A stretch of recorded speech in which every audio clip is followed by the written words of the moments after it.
Live and local, it's time for Fan Sports Sunday. If the weekend is a big desert for sports talk, think of this show as an oasis. Yes, here we go. Come drink from our pool of hot takes as you quench your thirst with. I thought I was going somewhere, but I'm not. So let's just start the show. Fan Sports Sunday. Appreciate you tuning in. 97.1 The Fan. Cole Bartemes, Tim May, Nate Puderbaugh is the combination today, and I am glad that this is the combination because Tim May likes to do stand-up radio, and I need to burn some calories as we do the show today. The guy running the cameras does not enjoy stand-up radio. Oh, is that right? You can sit down if you want to. That's all good. You know, it's all voluntary. I'm standing up, Tim's standing up. Nate, if you want to sit down, it's all good. But I got to burn a lot of calories doing some talking about sports, if that's even possible. It sounds good to me. Just don't run in place there. It could make me nervous. No. By the way, I like that lead-in music because it reminded me of my son's, what do you call it, the party after the wedding, the reception. The reception. Oh, my goodness, man. Was that dance for rocking in Bucyrus? That's right. Your son got married, Was it? Corey got married last Saturday, and then and 3 days later, they're on their honeymoon in Maui, and they're running to higher ground, because of the possible tsunami. So, what a fun time they've had so far in their marriage. But, no kidding. But Jeez. We were at this place called Pickwick Place up in Bucyrus, which is a really nice wedding, what do you call it, venue. But they got a couple of pretty good bars downtown, man. It was an interesting. I hadn't been to Bucyrus in a very long time. You painting the town? Yeah, we went to this one place where we couldn't get in the basement where Al Capone supposedly used to get off the train because a big train from, New York to Chicago runs right, in the old days, used to run right through Bucyrus, kind of on the side of US 30 now. And they had a tunnel where you could go into the speakeasy because, of course, drinking was illegal back then. And stuff. So, Bucyrus has got a little bit of a history to it that most people don't understand. No. And, now, maybe they're not even interested in, but it was cool. No, for sure, man. And then Tim May's over there. Yeah, exactly. Tim May, the whole May family that's expanding. Tim May drank one beer here. Yeah. Congratulations to Corey, and I hope that they get some safety. It's because the West Coast, you said they're in Maui? Yeah, they were in Maui. They're good. Maui and the entire West Coast is kind of going through it right now. Well, yeah, but it was like interesting, and there was a hurricane churning off to the west of Hawaii, but it never really has materialized. So there you go. I was at the Irish Festival in Dublin last night. I'm a Dublin kid. Well, kid no longer, but still young at heart.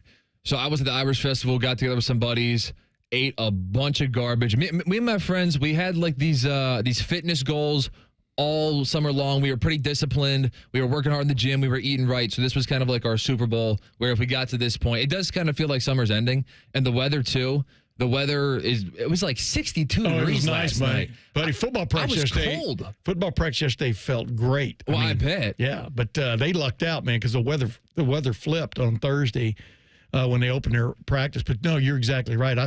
This is I tell my baby brother who's 68, Tony, the reason I moved away from Texas and stayed up here is because up here you can have 90-degree days with 95% humidity. Let's face it, we've had them like nonstop the last. But and that sounds miserable. But then you get in the summer, which you don't get in deep East Texas where I grew up.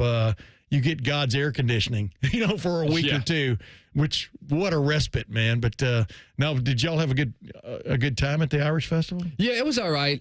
We didn't run into that many people who we knew, which was kind of the bummer because it was kind of like just, hey, we're gonna show up and we're gonna run into a bunch of buddies. What, a bunch of Bulgarians showed up at the Irish Festival? I don't know, but I was eating all kinds of garbage, drinking all kinds of garbage. So I'm glad that you like to stand up on the radio because I need to do some high knees or something because I got some calories to burn off to get back to where I was. Absolutely, man. Not worth it, but. Still, it's once a year. I got one word for you: fast. I can do that. That works. Yeah, I can do that for sure. Night. I usually do about 15 hours overnight.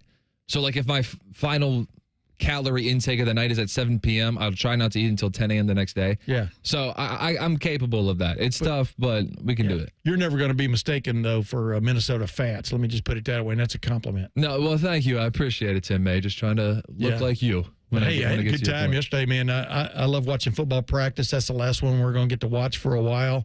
So only the first four? Yeah, first three. And they had fans out there, obviously, the first three. And they made some money on that, obviously, charging what they did for that. But the fans were really, I think, into it. And like all of us, we're going to get into this as I'm sure this show goes on about the quarterback situation et cetera. But it was cool to see that many people out there watching practice who were like quasi Tim Mays, because I've always liked watching football practice almost as much as watching the games, because you can, if you pay attention from day to day, it's kind of like watching a house get painted. You see more paint going on, and you're going, okay, that's what it's going to look like. So you're saying that you're enjoying watching paint dry? No, not watching paint dry, just watching where the paint's going, like sitting next to Picasso while he's doing something. And you can see, I mean, for example, good base paint is that offensive line room. I think it is looking really sharp. Yeah, lots to replace. I think defensive tackles have been pushed to come on big time. I mean, Matt Patricia was over after one of the scrimmage sessions yesterday, giving them encouragement. I think that's the right word. But in the defensive tackle area, about getting upfield, causing havoc, creating havoc, causing destruction, causing chaos. There, I finally got it out. But just little different things, and how Caleb Downs, without a doubt, is one of the leaders, bona fide leaders of that team. Not that's a big surprise, but he's made it his mission, for this defense to be maybe even better than last year. And you can see the way he's coaching up guys.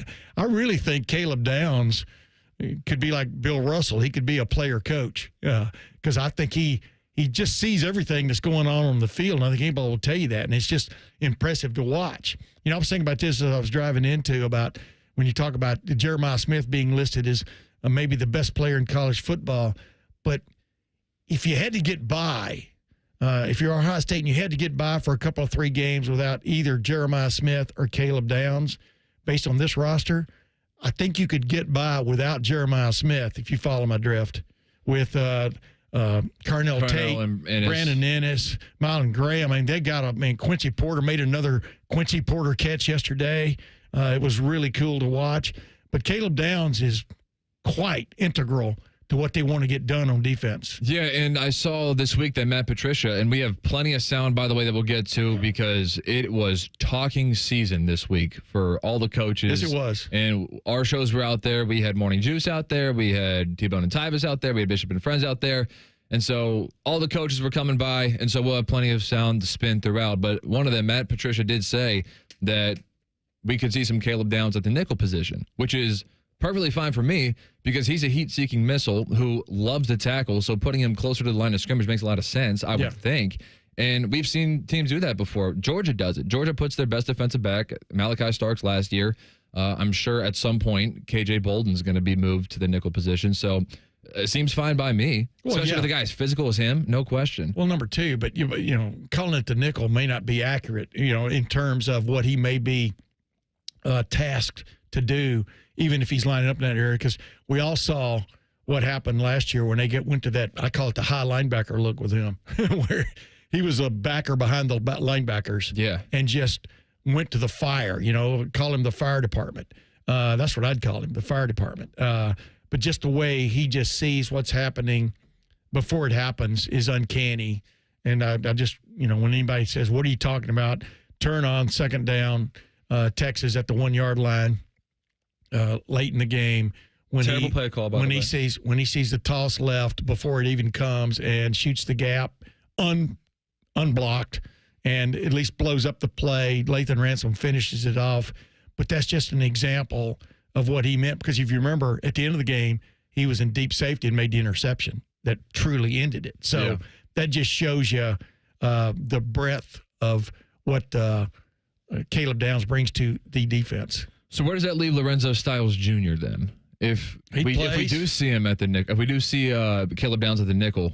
Well, yeah, but we're not talking about he's just going to be nickel. I mean, he will be, because Matt Patricia does want to be versatile. He will be the safety. He will be one of the 2 safeties on the field, and occasionally, you can slide him to a nickel if you want to and stuff. But I really like Lorenzo Styles Jr. I mean, you could see him play some true corner this year too, because you got 16 games to play. They want to keep these guys healthy, want to keep them fresh. So there are all kinds of things I think they can do with Lorenzo Styles Jr. What they're doing right now, clearly, and like I asked, again, coming up on the Tim May show, some of these sound bites with Matt Patricia from the other day, but I was asking him, just about what's going to be different about his defense. And he never said anything that you can put your finger on, meaning, oh, I see that, you know what I mean? But basically, it's his ability to scheme, to run matchups, because that's what you do in the National Football League. You try to take certain people out of a game. Now, you do that in college too, but his ability to zero in where you need to zero in from one play to the next, in my opinion, is what really will set him apart. But, Caleb Downs is not going to go to nickel and be nickel all day.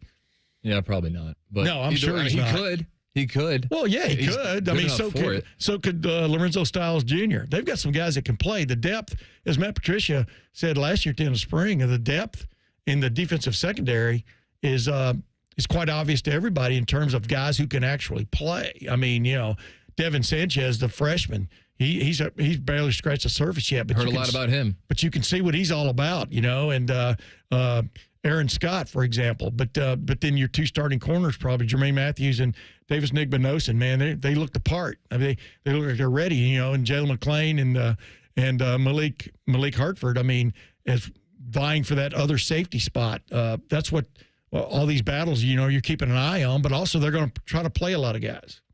If you couldn't tell, folks, we're going to hit a lot of Buckeyes today, training camp. We got plenty of storylines to get into, especially the quarterback position. What on earth are the Buckeyes going to do? We kind of got a little bit of a hint from Ryan Day after the spring game, but everything's resetting right now. This is Cole Bartemes, Tim May, Nate Puderbaugh, Fan Sports Sunday.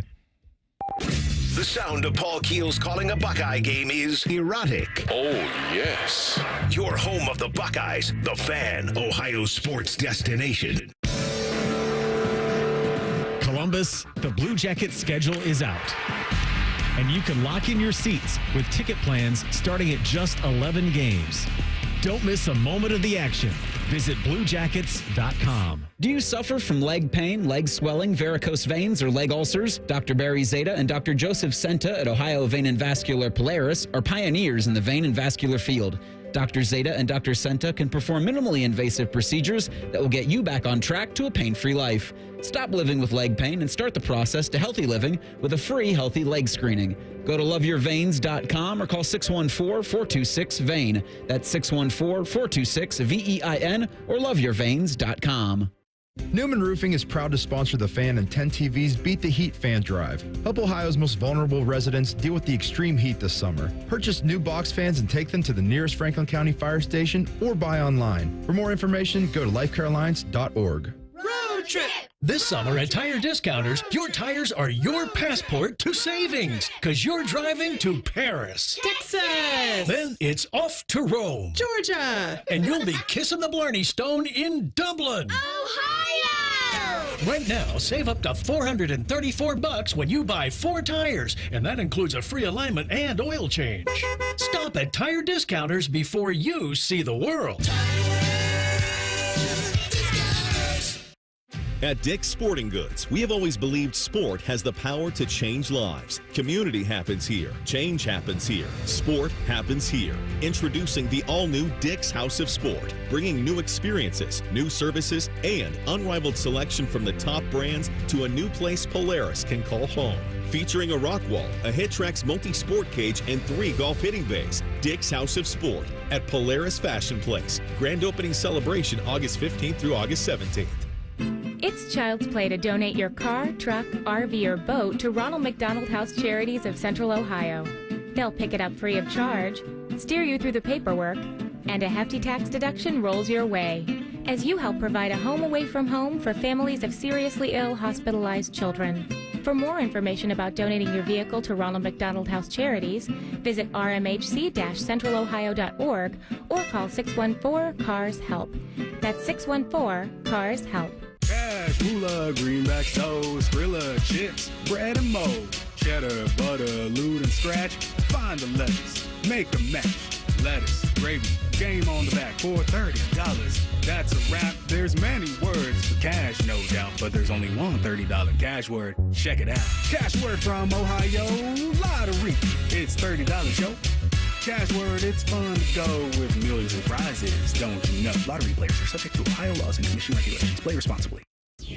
I hope you're ready for all the Jackets talk you can handle. Join us Wednesday night at 7 for the Inside Edge. Sponsored by Visit Central Florida. Discover the real Florida magic at visitcentralflorida.com. The Fan.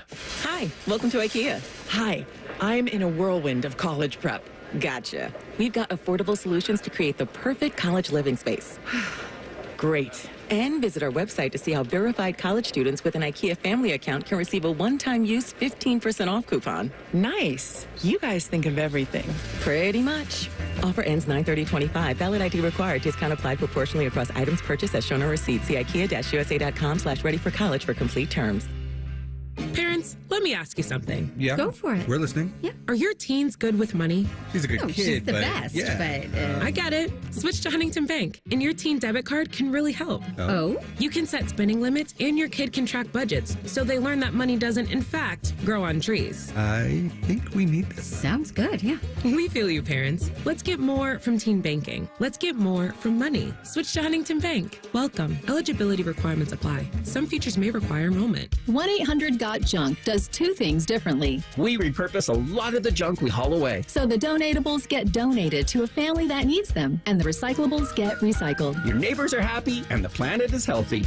What's number two? We have enough trucks that we can come the day you call us. 1-800-GOT-JUNK is the world's largest junk removal service. And that's good for your neighbors and for the planet. And for you, because we can come the day you call us. Call 1-800-GOT-JUNK. Or visit 1-800-GOT-JUNK.com. At Kroger, you never compromise. You get high quality and low prices. Like you never compromise your meal with our spring salad mix that's guaranteed fresh. And you never compromise your budget with lower prices on over 1,000 items. Hand it to Kroger shoppers. You never compromise. Kroger. Fresh for everyone. You can save big on 6-packs of Coca-Cola, Pepsi, or 7-Up. Select varieties or buy 2, get 2 free with your card. Limit 8. Kroger. Fresh for everyone. Fan weather. From the Logan AC and Heat Services Weather Center. I'm meteorologist Aaron White here with your 10 weather impact forecast for today. A high around 81 under mostly sunny skies. Winds out of the east at 5 to 10 miles per hour. And then for tomorrow, more sunshine in the forecast with highs in the lower to middle 80s. We'll see winds out of the east at 5 to 15 miles per hour. And then as we continue through the week, highs will stay in the mid-80s. We will also see the chance for a couple showers and storms during the week, but otherwise a better chance of showers and storms will arrive here for next weekend with highs into the upper 80s. And that's a look at your 10 weather impact forecast here on 97.1 The Fan. There's nothing Bo Bishop can't do well, except find competent co-hosts. Bishop and Friends. Weekdays from 9 to noon. The Fan. Garnish your Bloody Mary with sports talk. You're listening to Fan Sports Sunday. Yeah, Cole Bartemes, Tim May, Nate Puderbaugh is the combination. We got to say it coming out of every break because on these shows, you have no idea who's going to be in this studio. True that. And by the way, I resemble that remark about the Bishop and Friends co-hosts, guys. I resemble that remark since I've been one of those guys a few times. You're one of the friends, too. I'm one of the friends, but I mean, the fact that you were out there with them at camp, right? To think that we're dumb is an offense. It's all good. Yes, it is. Reeser's not dumb. No, Eric Reeser. Rhino's not dumb. Nope. Just dumb looking. Just you and Bishop, is that what you're saying? No, yeah, just me and Bo, we're dumb. All right, we are at an interesting point in the calendar. It's bittersweet because holy hell, it's already August. However, it's already August 3rd. Yeah, and we're already getting to the point, but here's the good side of it, is that we're getting to the point where there's actually going to be football being played, especially from this profession. We've kind of been having the same conversations over and over again for like 4 or 5 months. We're actually at the point where we're having new information presented to us, which is great. But still the same conversation, just a little more information in the conversation. But it always helps when Ryan Day can jump in on the conversation. And the big conversation this offseason at Ohio State and, many other colleges around is who's going to be playing quarterback for him. And so he jumped in.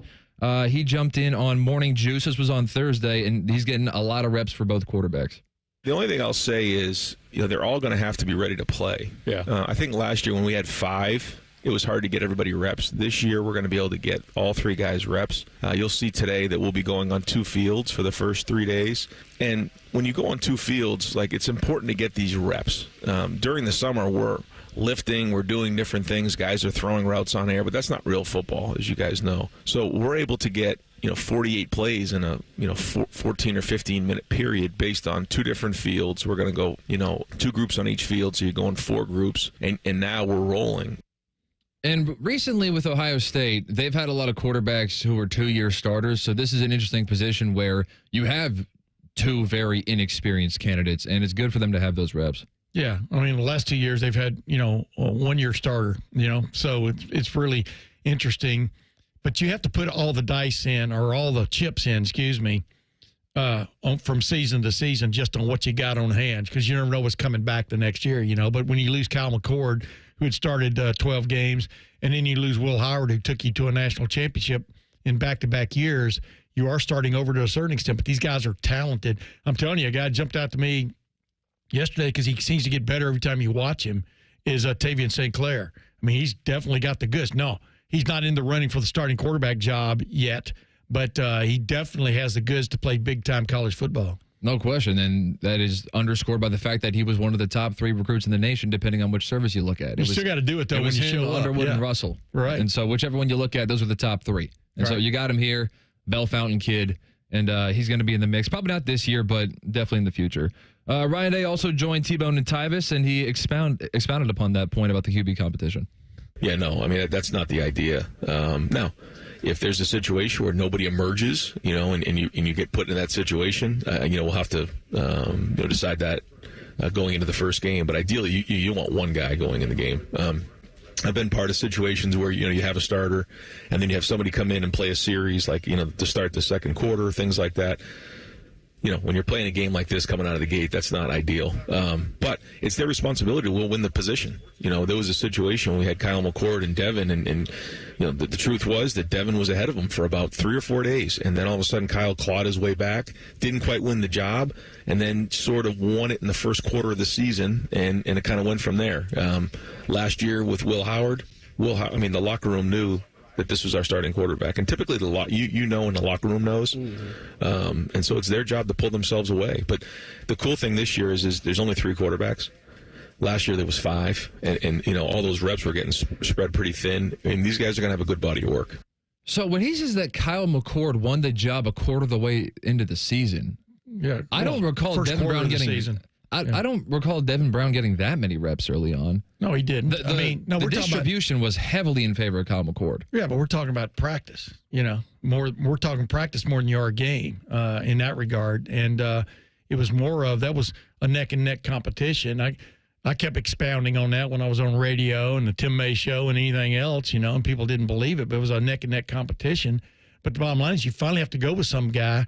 And a lot of times, just like in anything else, when you're looking for a new car, you kind of hang on, or you kind of make up your mind a little bit of why shouldn't this be my new car, and look for those reasons. It's kind of like that with quarterbacks. So it's like an elimination game, basically. Yeah, but it's kind of like that with quarterbacks. And both these guys are talented. Lincoln Keno's is talented. Is he,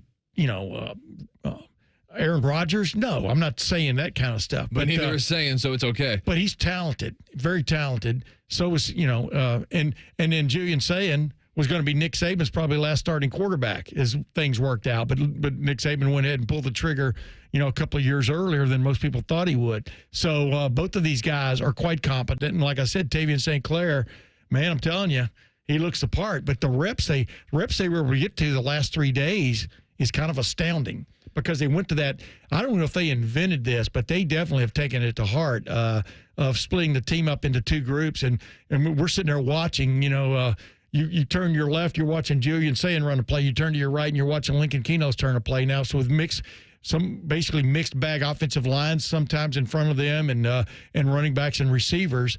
But it's cool how many plays, like Ryan Day said, they were able to work into the mix over the last 3 days. And those reps matter because they're running the reps at full speed. And that's the thing that they are missing with both of these guys, with the exception of Lincoln Keno's getting in that ill-fated Cotton Bowl when he had no offensive line in front of him. Might as well not had. Oh, yeah, because Missouri knew that they had an inexperienced quarterback back there. Ohio State had a very tough time blocking these guys, so it wasn't just a Missouri news. Because they're putting their ears back. It was one of the worst offensive line performances I've ever seen from Ohio State, and I've been doing this for 4 decades, right? But the bottom line is they came after him. I put very little on what I saw from Lincoln Keno's in that game, unlike a lot of other people.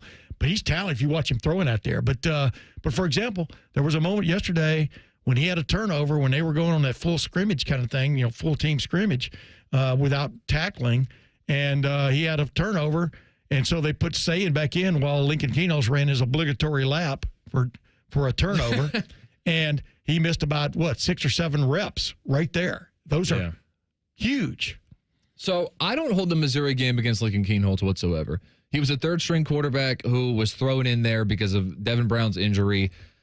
I think that Missouri just had the sense, we have an inexperienced quarterback. Let's just send the kitchen sink at him and make him deal with it. They were doing that before that. I'm telling you, they were doing that before that. They were doing that with Devin. That's how Devin Brown got hurt. Either way. Yeah. Either way, I don't hold that game against Lincoln Kienholz whatsoever. But just my intuition says that Julian Sayin was younger than Lincoln Kienholz and higher than him on the depth chart last season. Why would he not be the starter this season? But Ryan Day told us after the spring game, he said, actually, in the spring ball, Lincoln Kienholz had a little bit of a lead on Julian Sayin, but because Julian Sayin was able to have the better spring game, that kind of knotted it back up at 50-50. Yeah. And so it sounds like we do have a true 50-50 battle heading into Anybody watching practice, we got to watch practice a lot in the spring, which was cool, could see that exact scenario. It was interesting that Ryan Day saw what we saw and then he verified what we saw, because Ryan Day rarely ever BS's us. As a matter of fact, I can't remember when he's ever just BS'd us.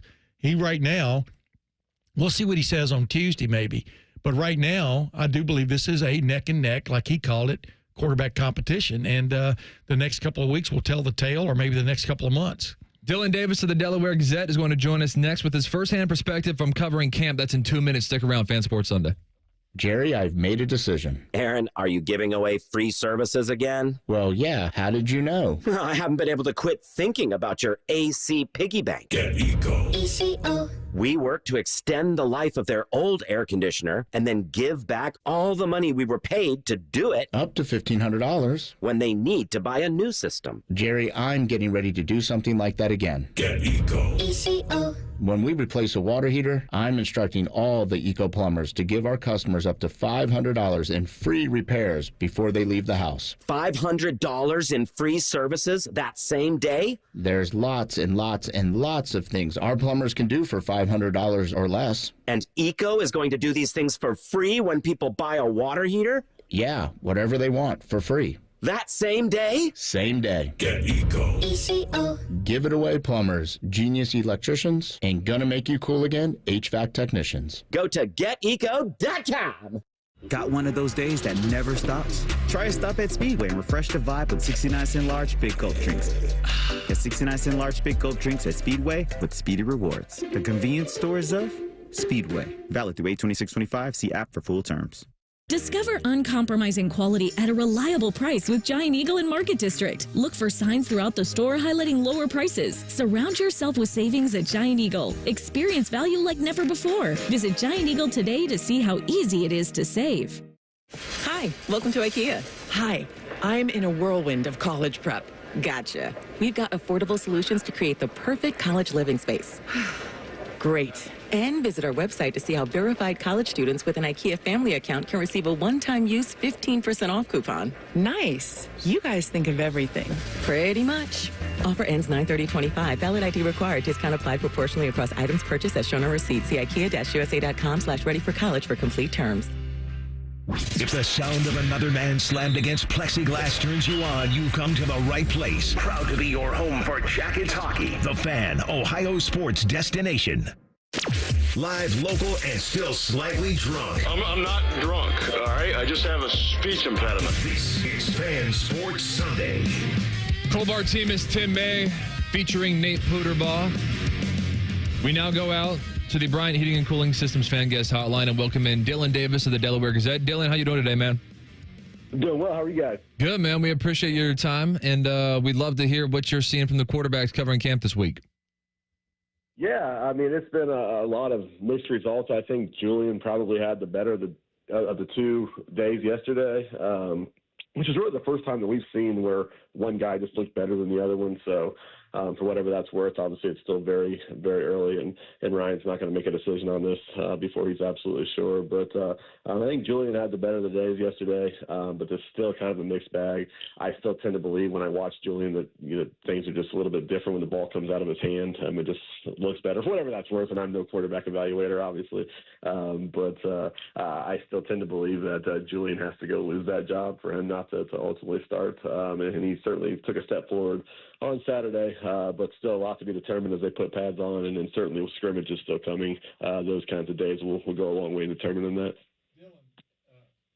So Dillon, everybody. It's the on button. I'm used to the lead guy turning my mic on for me, so I'm embarrassed to a certain extent, Dillon, but not really. Hey, Dillon, what you just said, though, everybody who covers Ohio State football and all the fans in Buckeye Nation are all quarterback evaluators. You know that, right? And they all want a certain thing, and it's like if they don't get what they are anticipating getting, what does it put the onus on Lincoln Keynotes if all of a sudden he does, take the job here in the next couple of weeks?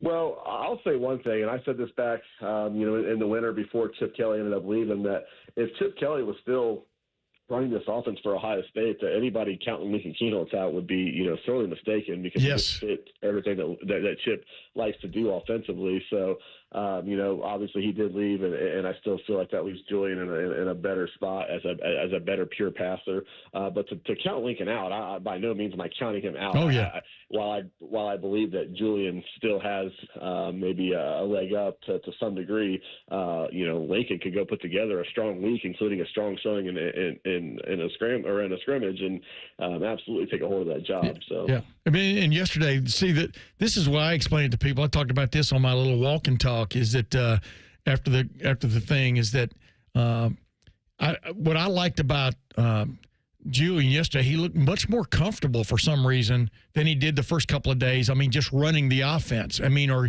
getting the ball out, making those quick decisions, or taking off of the ball a few times and stuff. And that's what I thought. What I thought I saw in the spring game also. He just looked so much more comfortable in that spot than he had in some of those spots we got to watch him during the spring. And I think you might have seen the same thing, right? I think that's absolutely correct. And that's natural, too, as well. You're into day 3 of camp. Of course, there's going to be a little more decisiveness and willingness to pull the trigger. He wasn't without mistakes. Don't get me wrong. I think he did throw a pick at some point in the day in one of the drills, and almost got picked off by someone else. I can't remember at some point. So he wasn't without his mistakes either. But no, he did look decisive and willing to pull the trigger and confident. And that's a start as well.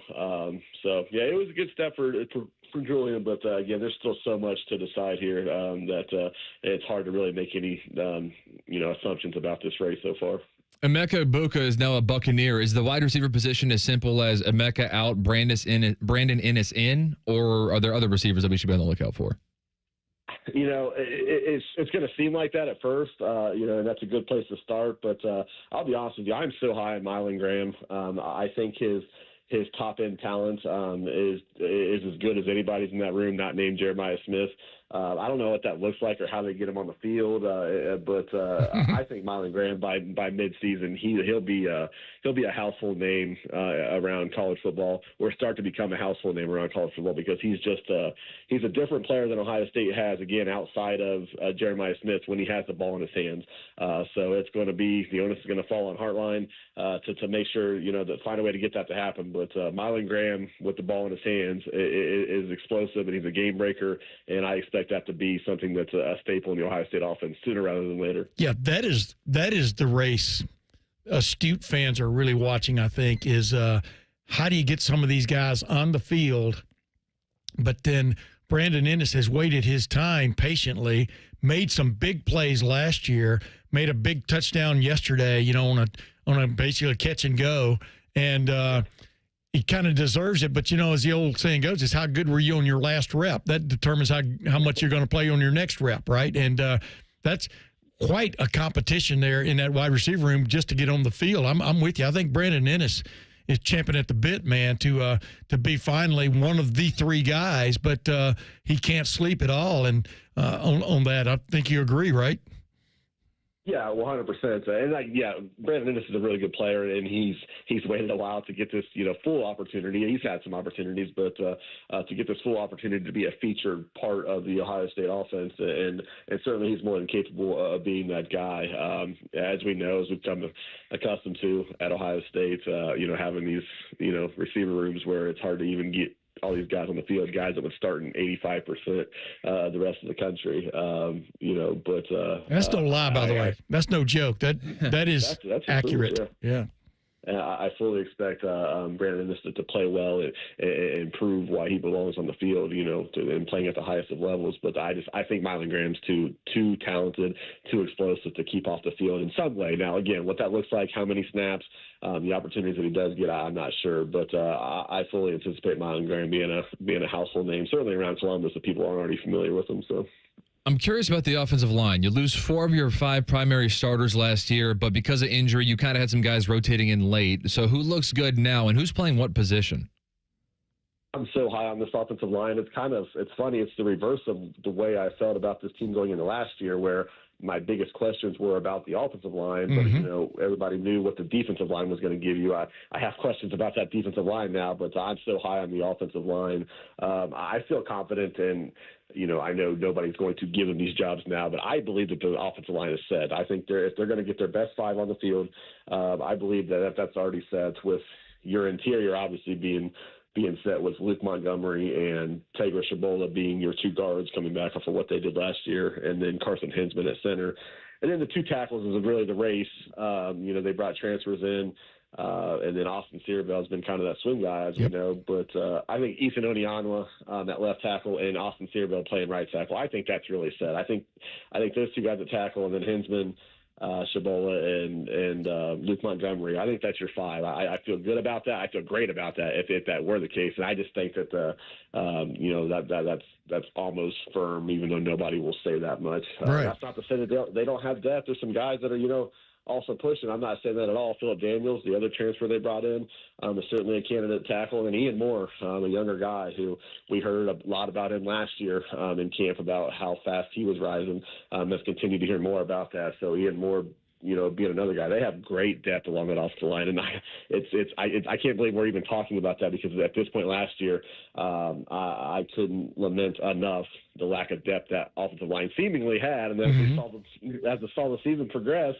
It turns out they had more than we all thought, and now going into this year, certainly that's the case as well. But excited about that offensive line, and Ethan Onianwa in particular, when people get a chance to see him in person, and how big and massive he is, and he's slimmed down, and the way he is able to move with that size. He has first round in the NFL tackle. Yeah, I think Onianwa was a great example of body by Maradi, and Searville has just been a relentless worker all through the offseason, and is looking the part. We heard what Ryan Day said at the end of spring last year. He's going to be a starter. He didn't say where, but he gives them flexibility by being a guard or a tackle. But Philip Daniels looks a little bit behind Searville, for example, at right tackle right now. And I think, you look at that line, it looks solid to me. I wanted to ask you this. Max Clare, man, has, in my opinion, lived up to the billing. What's your take on him? Obviously, 2 straight years they've gotten a transfer tight end, with Will Kazmarek last year. But Max Clare gives them that maybe stretch opportunity in the middle of the field. Yeah, when you watch Max Clare move around the field, you realize that he offers something at tight end a little bit different than what we've really ever seen at Ohio State. There are some guys I could think of, guys like Jeremy Ruckert, who maybe should have been that way, but Ohio State didn't necessarily utilize them that way.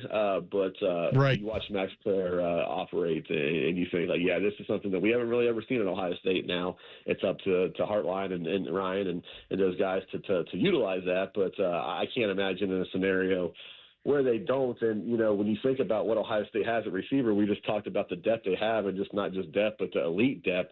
The middle of the field ought to be just, wide open for guys like Max Clare to operate. And if you're going to start a quarterback also that, is young and short on experience, what a blessing to have, a tight end like that over the middle that's just kind of a safety blanket, that check down. You're speaking my language, man. Yeah, and I say checkdowns, and a lot of people have this negative idea of checkdowns, but when you get the ball in a Max player's hands, he's still capable of making, especially a linebacker or somebody miss, and turning a 6-yard checkdown into a 16 or 20-yard game. So I think we pushed. I think we pushed Dillon's hot number here, right here. He's a hot button. Yeah, I'm with you. And so, yeah, so it's just a massive weapon to have. I had this conversation with somebody during practice yesterday about who's the second and third leading receivers on the team. And I think we kind of agree that it wouldn't be crazy to think that Max Clair is the third leading receiver on the team if he catches 50, 55, 60, balls. Which is crazy for a tight end at Ohio State. Now it's one of those things, I'll believe it when I see it because it's a tight end at Ohio State, but it's very possible for sure. And so, we'll see, but every reason to be excited about that. Hey, if Jeremiah Smith or Carnell Tate's open, throw it to them, man. Forget about balance. But go ahead there, Cole. Sure. No, yeah, absolutely. But again, as a third or fourth leading receiver, being a tight end, that's saying something at Ohio State. Dillon, I cannot let you out of here before we get an opinion on Bo Jackson because we have heard so much about this guy. How much of a factor is he able to play in the running back position this season? I feel firm and I feel confident in saying that James Peoples and C.J. Donaldson are a step ahead of the rest of the room, yes, and that you're going to see that tandem. With that being said, watching Bo Jackson out there is a treat.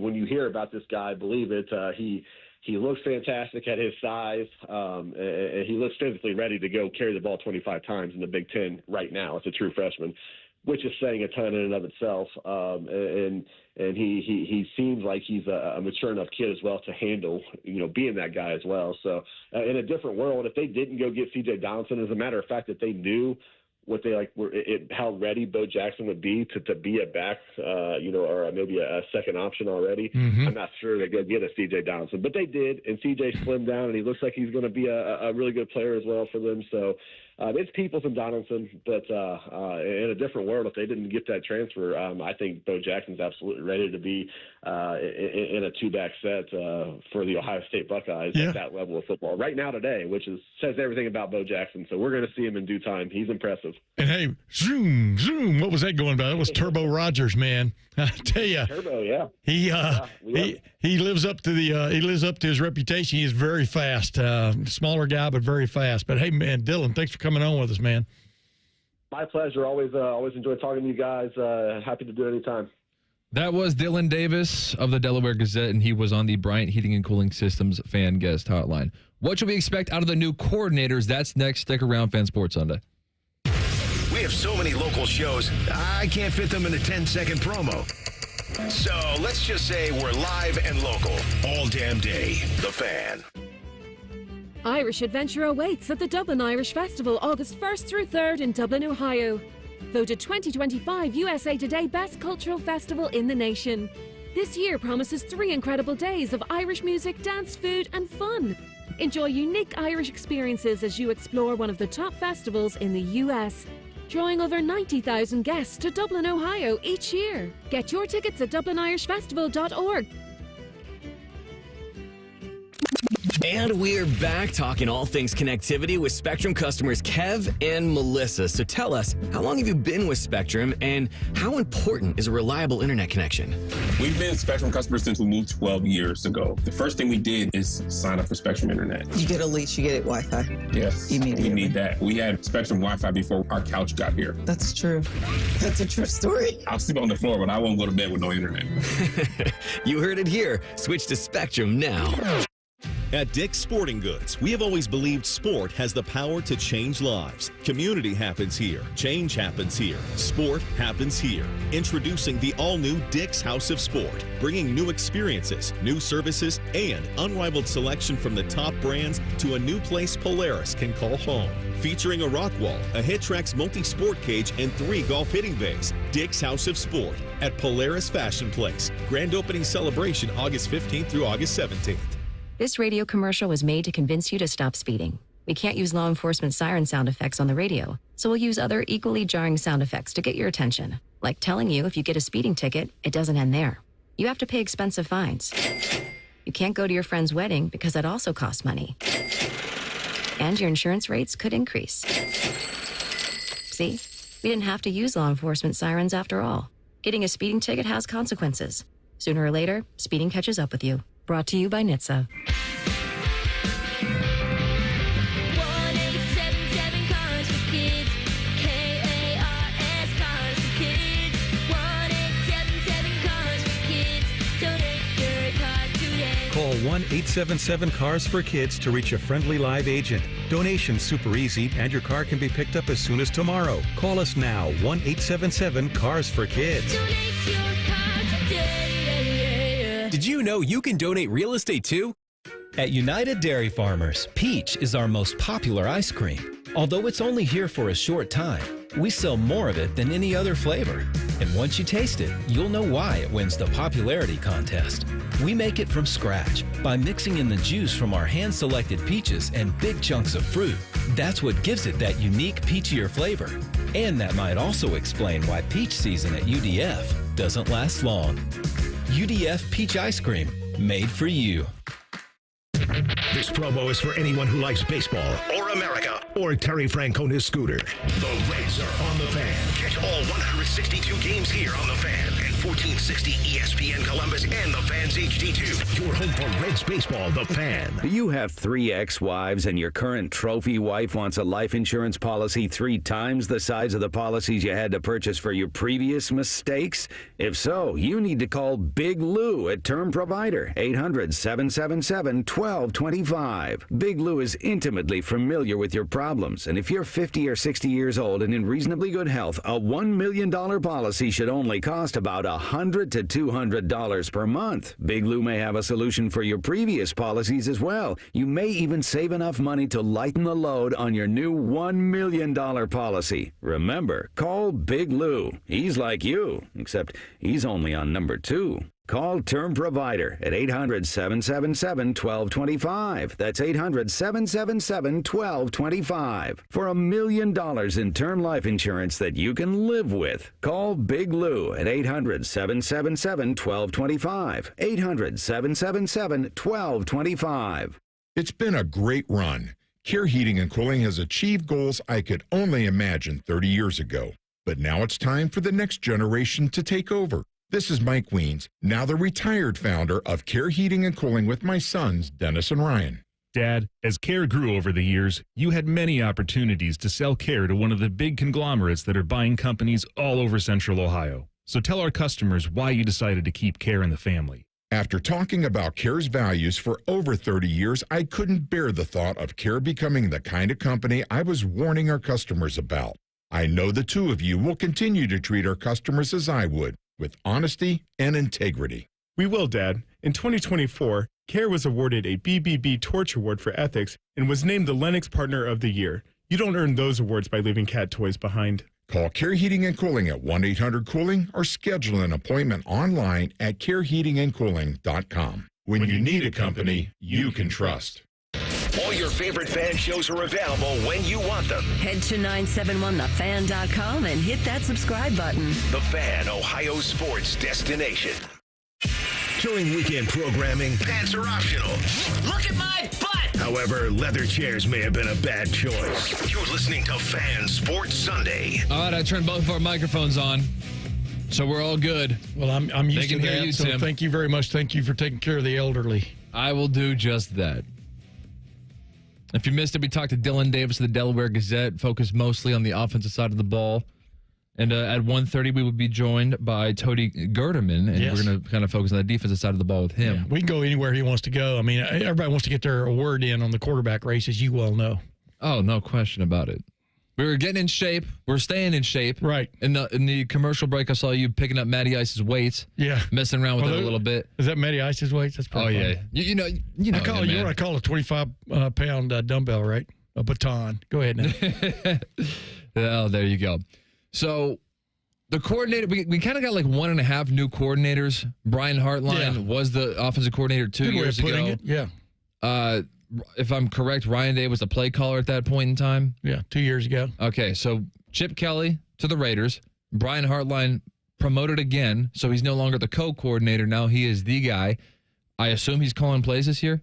Yeah, that's what we understand. Here's the thing, though. I hope people understand this, too, because Brian Hartline will be the first one to tell you, you're not just pulling plays out of your back pocket, when you're calling plays. I mean, it finally it rests on you. But all week, heck, all year, you've been working on different things, different ways you want to approach things on all kinds of various situations. 1st and 10, 3rd and 3, 3rd and 11, 3rd and 8. Those are the real tough calls. 2nd down and whatever. And you're looking at a list. And I think most football fans understand that you're calling plays off a list. You're not just thinking of a play you practiced once, back in early March and spring. Let's call that one right now. They don't do it like that. So it's a consortium effort, but finally somebody has to put their finger. It's a consortium of minds there, of everybody in the offensive room. I mean, Tyler Bowen was offensive coordinator at Virginia Tech. I mean, he has input. I mean, right on down the line. And but then finally somebody has to kind of decide on the play and has to go to the play callers. The main thing for an offensive coordinator calling plays is you have to be kind of like playing chess. You got to be not just thinking about the play you just called. You got to be thinking what is going to be the counter move by the other guy, and what play am I going to call next? Because you got 25 seconds or whatever it is, 30 seconds to get it done. And so that's where the play calling aspect of it is not just the play you want to call, but making sure that you have the position groups lined up to go in and out of the game and things like that. And Brian Hartline's very much looking forward to this new role for one of another term, and I think he'll do well on it. I mean, they're playing Texas right out of the gate, so I think we'll get a harbinger, one way or the other. Yeah, Brian Hartline, he joined T-Bone and Tyvis on Thursday, and here's what he had to say. No, it's pretty cool. I mean, I'm a little far, past that at this point, but, it really hits me more when, we do some clinics and we do some things together as a staff, and I'm watching James do his thing, and then I'm sure vice versa, he's doing the same thing. But I mean, we showed up here in 2005 together in a recruiting class, and we never thought we'd be coaches, and to hear us jump into the coaching world and talk, in a different light, it's pretty cool. I mean, every now and then it catches me, to be honest, and but I'm just glad I'm present with where I'm at, and to realize that. But it's fun as a collective. I have high expectations for the offense, completely regardless of who the coordinator is, to be honest with you. But he has an embarrassment of riches in front of him. Yeah, absolutely. And he'll be the first one to tell you they've got some talent, but some of it's still sort of unproven, especially at the most vital position, which is quarterback. You're only as good as your quarterback. I think you know that on offense, no matter what, because he's got to get you into the right plays. He's got to make the right reads. He's going to get banged up. How does he deal with that as a game goes on, much less a season goes on? How good is he today compared to what he was a week ago? All these things that offensive coordinators keep in mind of, does he even have the wherewithal to get the ball where I want it to go in the passing game? But I keep reminding people about Brian Hartline, and at least my take on him is he totally understands the importance of a balanced attack, not just a Tim May when in doubt, air it out attack. He understands that you've got to have a running game, and anybody, the great example, all these great examples came out of last year of all things that are important to a football team, but having a running attack, preferably with more than one running back being available to you, plus a quarterback who can run and will run, but doesn't necessarily have to be the focal point of the running game. It's so important in major college football. Does that lend itself better to Lincoln than Julian in that case? Julian's has shown the ability and the willingness to run. But, yeah, I think if you line those two up and had them raise their hand, who would raise their hand first about, hey, we need you to run off tackle right here on this play? It'd probably be Lincoln.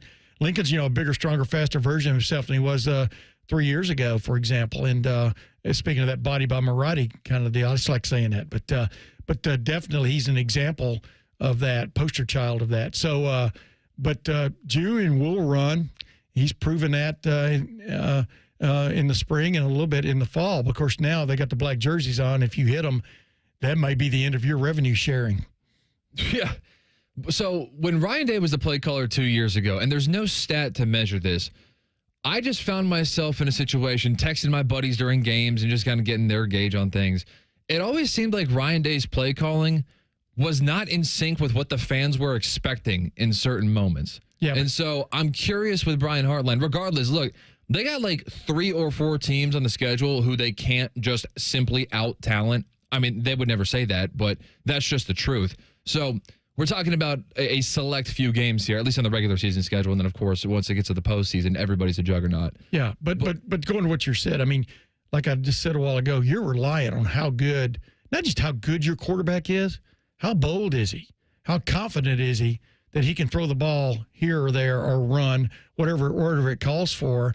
And there was one of the problems that Ryan Day, and he probably never say it out loud, was he would like to have seen Kyle McCord be a little bolder, not putting the ball up for grabs, but being a little more over the top in terms of confident and whatever else you want to throw in there. Just maybe a little more edge to him than he saw. That's why the quarterback competition went back up for grabs, at the end of the season, and Kyle McCord opted to go elsewhere. So a lot of times it's not just what you call, it's how does then your signal caller, your playmaker, what does he do with the ball in his hands? Because finally, it is up to the quarterback to make the play. All right, you tell us, good idea gone wrong or bad idea altogether? We'll discuss next. Fan Sports Sunday on the Fan. Bobby Carpenter demands that you watch Morning Juice on YouTube. If you don't, Tito will move into your house. Live at 6 a.m. on YouTube and streaming on the Fan app. Delaware County Veterans Services, here for those who served. Located on the ground floor of the historic courthouse in downtown Delaware, our team of veteran county veteran service officers is ready to help you access VA benefits, emergency financial assistance, dental and medical grants, transportation, and more. Need a ride to a VA appointment? Facing a financial emergency? Are you or your spouse simply looking for answers? Then give Delaware County Veterans Services a call. 740-833-2010 to schedule an appointment. Delaware County Veterans Services. When was the last time you hopped out of bed without that knee or back screaming at you? Or walked down a flight of stairs without having to take your time? You thought to yourself, I'll just tough it out. But nothing changes. Hi, it's Tyvis Powell. It's time to call and schedule that free consultation with Dr. Walkoff and his team at QC Kinetics here in Columbus. I'm glad I did. Myself and others have turned around their lives with QC Kinetics regenerative treatments that work with your body to help restore and repair damaged joint tissue. Natural cellular therapies, no scalpels, no pills, just long-term relief with no dreaded recovery. Check it out at qckinetics.com/Columbus. Bring your x-rays and MRIs to QC Kinetics for a free, no-pressure chat and thorough evaluation to see if you're a good candidate. Find out if you're a good candidate. The consultation is free. Just call QC Kinetics at 380-208-4544. 380-208-4544. That's 380-208-4544. Career changers, including veterans and active duty service members. Your transition starts here. Go from GI to IT in a matter of months. Become a certified cyber warrior with training at My Computer Career. Cybersecurity specialists are in high demand, offering IT pros great opportunities and a rewarding lifestyle while protecting our people, liberty, and treasured institutions from cyber threats. Deploy your career in IT today at mycomputercareer.edu/CWP, an elite CompTIA certification partner. VA education benefits are available to those who qualify. At United Dairy Farmers, Peach is our most popular ice cream. Although it's only here for a short time, we sell more of it than any other flavor. And once you taste it, you'll know why it wins the popularity contest. We make it from scratch by mixing in the juice from our hand-selected peaches and big chunks of fruit. That's what gives it that unique peachier flavor. And that might also explain why peach season at UDF doesn't last long. UDF Peach Ice Cream, made for you. What does it mean to live here, serve here in the Ohio Army National Guard? It means I can attend college full-time and not have to take out student loans to pay for my tuition. It means I can work my civilian job during the week and support my state and nation in times of need. You too can live here, serve here as a member of the Ohio Army National Guard. Learn more about part-time service with full-time benefits at nationalguard.com/OH. Sponsored by the Ohio Army National Guard in coordination with the Ohio Association of Broadcasters and this station. Broadcasting from the Lindsay Honda Studios. Honda makes the cars. Lindsay makes the difference. Visit lindsayhonda.com. WBNS-FM, HD1 Columbus. The Fan. Sports Center. And I'm Nate Putterball. It's a green flag down in Bristol, Tennessee. Play just started at the Speedway Classic at the Bristol Motor Speedway between the Reds and the Braves, with the Reds leading 1-0. Check out all the action on our sister station, ESPN Columbus, 1460 AM. In Cleveland last night, the Guardians took down the Twins 5-4. Bo Naylor drove in the game-winning run with an RBI double in the 8th, and Jose Ramirez and Daniel Schneemann each added home runs. Top prospect C.J. Kayfus made his MLB debut and recorded his first RBI in his first career at-bat. They'll wrap up their series today at 1:40. Jose Urena squaring off with the Guardians' Joey Cantillo. In the NBA, Luka Doncic got paid, signing a 3-year, $185 million max extension with the Lakers with a player option in 2028. And camp continues for the Ohio State Buckeyes. It's just 27 days until OSU, Texas. Breaking sports news when it happens on The Fan, Ohio Sports Destination. Sports Talk Weekend Style. You're listening to Fan Sports Sunday. The mics are hot, Tim May.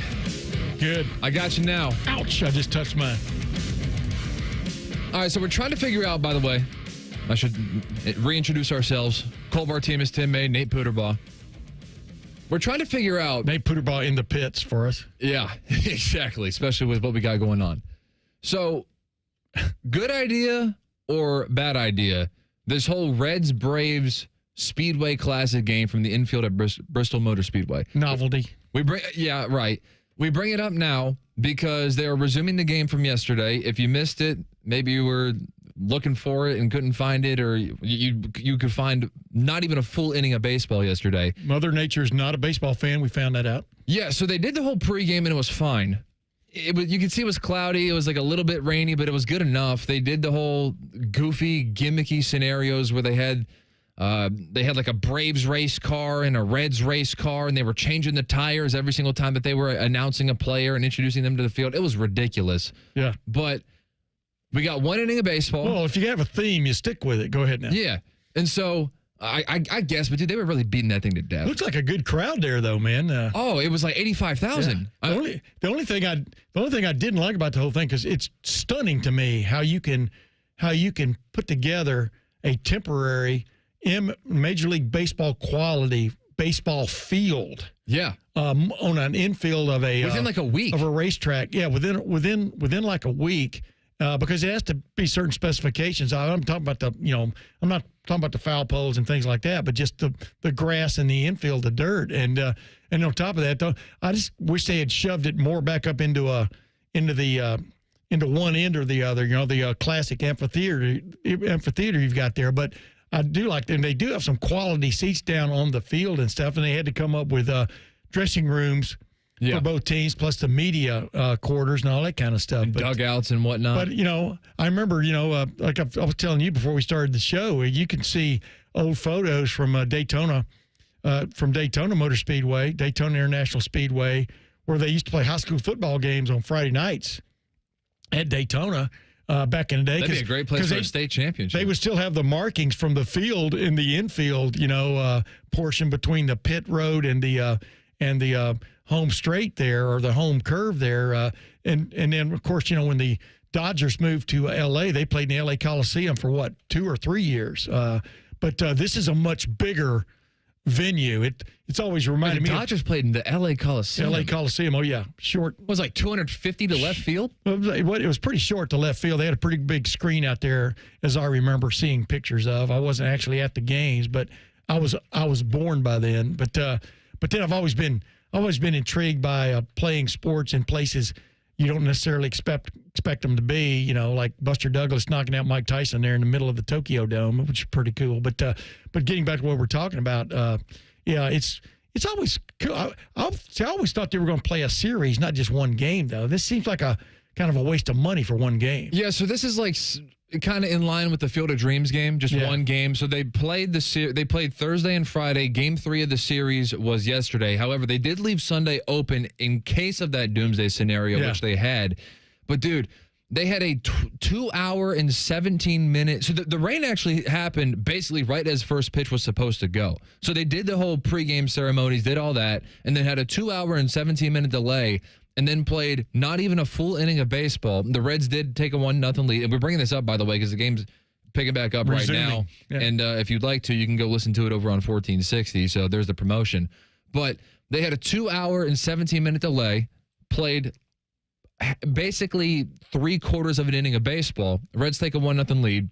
And then we got another delay. And so the game was supposed to start at 7, and by 11 o'clock, you've played not even a full inning, and you postponed the game to today. Right, so but the reason they do that on first, and they're picking it up in the middle of the bottom of the first. The reason they do that is you got thousands of people there, and you're obligated to, if you can get any action in, get it in. I remember, back in 1986 when the Indianapolis 500 was delayed for 6 days because of just rain. It continued for 3 days in a row there. But my point was there were 300,000 people there, on that race day on Sunday, and they rolled the cars out into the pits like they were going to run, but they weren't going to run because it was so bad. So you're obligated with that many people, because a lot of these people, I'm sure, couldn't come back today who were at Bristol for that game last night. They couldn't come back today because, like you were pointing out, it was kind of tough to get hotel rooms just impromptu. For sure. Because you thought you were going to be out of there. Obligated, you mean did not want to lose thousands and thousands of dollars in refunds. Well, yeah, but there are all kinds of things. But once you schedule an event, you try to put it on. I mean, I give them credit for that. I mean, there's some responsibility there on your part to, if you can play it. And so good for them to not just saying, all right, it's a wash, pardon the pun, or we're out of here. Yeah, so the weather's good now, so they're bright blue skies. A lot of people thought they could have put a dome over this thing a long time ago, called the Thunderdome. I guess. At Bristol. Bristol, if you've ever been there, I've been by it. I've never been to a race there, but I'm going to make it next year sometime. Which shocks me that you've never been there. It looks like a larger version of Neyland Stadium where Tennessee plays football is what it looks like. It's cool as hell, because it used to be like bleachers on each side like 30, 40 years ago, with almost like a wood posts around it to keep you from running off the track and stuff. It has come probably as far as any racetrack in America. So I do think that it was a good idea at heart, but dude, some of the videos on social media that people were sharing, and they were going, because of the torrential downpour, everyone's trying to go beneath the bleachers and try to take cover. And there's rainwater leaking through the bleachers. So you're just stuck. And I kind of have a little bit of firsthand experience with this, because I've been to one race in my life. It was last year at Indianapolis Motor Speedway. I went to the Indy 500 for the first time, and it was a 4-hour delay. Yeah. And you're just kind of stuck there, man. We were in the infield, and so we just sat in the rain for 4 hours. Right. Nowhere to go. I know, but so what do? I mean, do you build? Well, a lot of people were drinking and sliding down mudslides. I was at the U.S. Open with the big rain delay this year, obviously, and I sneakily found a place where I could go on Thursday in case rain came, and I went to that place. You know what I mean? You just kind of have to plan ahead. But number two, you can't have. It's really funny when you're in a big place like that and a tornado's coming. Where do you go? Well, the worst thing you want to do is go back to your car. Yeah. So you kind of accept a little bit of that responsibility when you're a fan that stuff can happen. No, I almost said a bad word there. Yeah, no, I get it. Because if you ask me right now, or I guess if you asked me a week ago, hey, would you want to go to the Reds-Braves game at Bristol Motor Speedway? I'd say, yeah, I'd go just to go. I don't think it would actually be a good viewing experience. Right. They did built in some bleachers behind home plate and down the first and third base lines, but the overwhelming majority of the fans are in the racetrack bleachers across the track. Right. So you can barely see what's going on. Well, I don't know. Yeah. I mean, I think it's more of, like you said, being there than watching quality baseball, having a quality shot at I mean, I got spoiled. I went to PNC Park for a couple of games. I hadn't been to Major League Baseball games in a while. And 2 nights in a row when I was at the U.S. Open, and my hotel was right across the street. And I just said, I totally, of course, PNC Park, I think, might be the best baseball park. Some people think in America. Some people question whether it's Major League Baseball because it's the Pirates. Yeah. But that and they were playing the Marlins, but the bottom line is it's what an enjoyable experience. And yeah, this would be pretty much the opposite of that, I would think. The worst part for me is, like, take out the rain and everything. Logistically, reportedly, they ran out of food and drinks at the venue before the game even got started. That's a good thing. That's a good thing.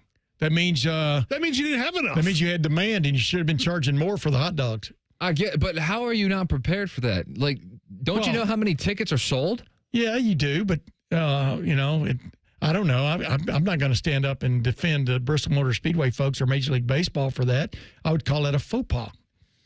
Okay, so they did play learning experience back in 2016. This is not the first sporting event to be taking place in the middle of the infield of Bristol Motor Speedway.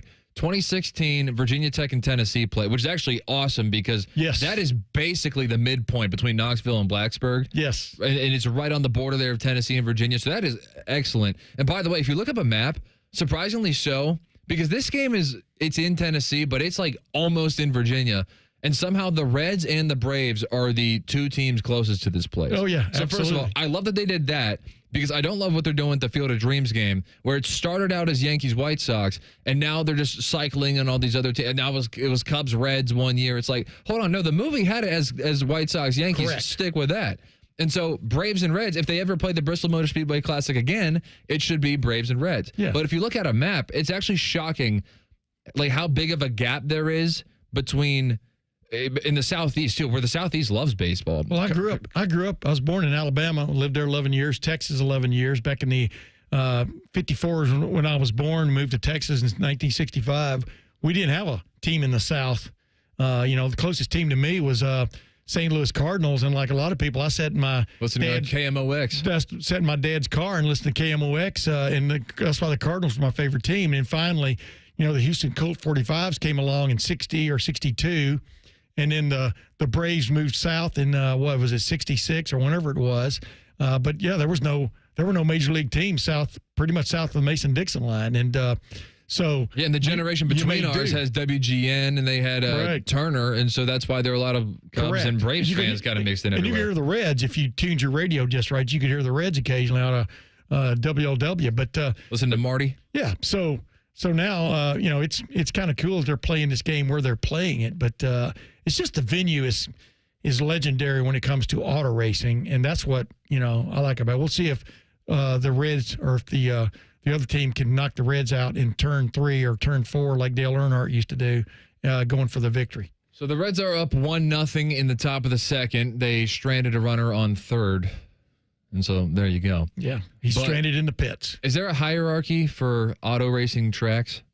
Like Bristol versus Daytona versus IMS? I think Bristol would be on anybody's bucket list, along with Daytona, along with the Indianapolis Motor Speedway, specifically for the Indianapolis 500. There are a lot of really good tracks. I mean, Mid-Ohio is a very favorite track for a lot of people who really like down-to-earth, for example, road racing. Road America may be the most coolest road course in America because it's so long. Laguna Seca with the corkscrew turn. But there are quite a few. I like COTA, by the way, the Circuit of the Americas, where they run one of the F1 races in America now, down just southeast of Austin. There you go, Fish. We got him talking about racing. Tony Gerdeman going to be joining us at 1:30, and we talked about your OC, so let's talk about your DC on the other side. Let's talk Matt Patricia on 97.1. A lot of hosts have been on our airways in the past 30 years. Some good, some bad, some really bad. Anyway, sorry for that. The Fan. Working your way through that honey-do list? That means more flushes, more showers, more fiddling with the thermostat. Trust the pros at the Waterworks with your plumbing and drain cleanings and repairs and all your heating and cooling needs. Our certified pros can repair or replace your furnace or air conditioner. Clogs? Call the Waterworks. Drain cleaning? Call the Waterworks. Plumbing issues? Call the Waterworks. Furnace repairs? Call the Waterworks. The Waterworks, trusted neighborhood plumbing, drain, heating, and cooling experts. Common Man here. I want to tell you about my guy, Bob Capace, owner-operator of Worthington Jewelers for the past 25 years. If your only experience is going to the mall for jewelry, Bob and his team will blow you away. Service, quality, and a great price. The store is busy all the time because people keep coming back. True story. My 8-year-old daughter says to me, "When can we go see Mr. Capace again? He's nice." Yes, he's nice. Worthington Jewelers on High Street in Worthington. WorthingtonJewelers.com. Hi, Drew and Jonathan Scott here. American Family Insurance can help protect your dream home for whatever comes next. You can live in your own oasis or your own clubhouse. Whatever you choose, get the right coverage. Save up to 23% by bundling home and auto. Life's better when you're under American Family's roof. Insure carefully, dream fearlessly. Get a quote and find an agent at amfam.com. Visit amfam.com to learn how discounts may apply to you. Products not available in every state. American Family Mutual Insurance Company, SI and its operating companies. 6000 American Parkway, Madison, Wisconsin. Parents, let me ask you something. Yeah. Go for it. We're listening. Yeah. Are your teens good with money? She's a good kid. She's the but best, yeah. I get it. Switch to Huntington Bank, and your teen debit card can really help. Oh? You can set spending limits, and your kid can track budgets, so they learn that money doesn't, in fact, grow on trees. I think we need this. Sounds good, yeah. We feel you, parents. Let's get more from teen banking. Let's get more from money. Switch to Huntington Bank. Welcome. Eligibility requirements apply. Some features may require enrollment. At United Dairy Farmers, Peach is our most popular ice cream. Although it's only here for a short time, we sell more of it than any other flavor. And once you taste it, you'll know why it wins the popularity contest. We make it from scratch by mixing in the juice from our hand-selected peaches and big chunks of fruit. That's what gives it that unique peachier flavor. And that might also explain why peach season at UDF doesn't last long. UDF Peach Ice Cream, made for you. Road trip!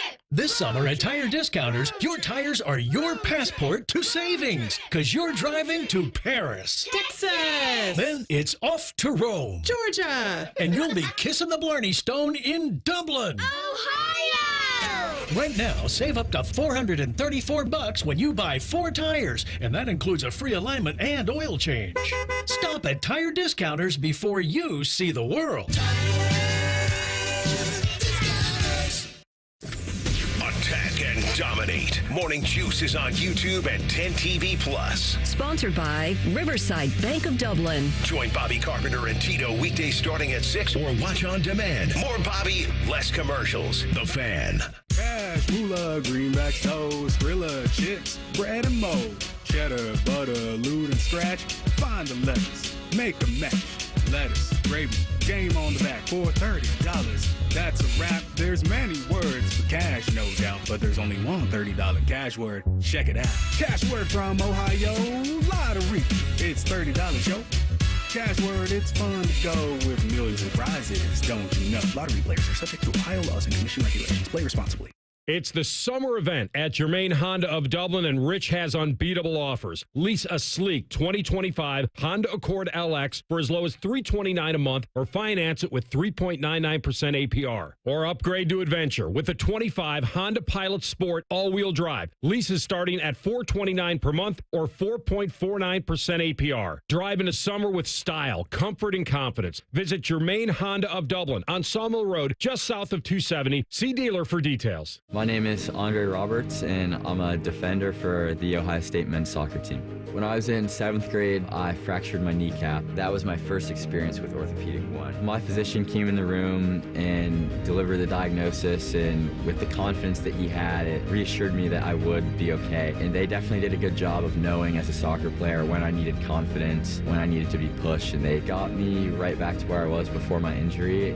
Orthopedic One understood what it means to be a soccer player. Delaware County Veterans Services, here for those who served. Located on the ground floor of the historic courthouse in downtown Delaware, our team of veteran county veteran service officers is ready to help you access VA benefits, emergency financial assistance, dental and medical grants, transportation, and more. Need a ride to a VA appointment? Facing a financial emergency? Are you or your spouse simply looking for answers? Then give Delaware County Veterans Services a call. 740-833-2010 to schedule an appointment. Delaware County Veterans Services.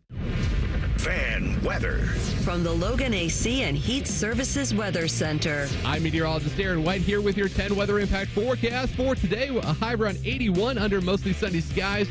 Winds out of the east at 5 to 10 miles per hour. And then for tomorrow, more sunshine in the forecast with highs in the lower to middle 80s. We'll see winds out of the east at 5 to 15 miles per hour.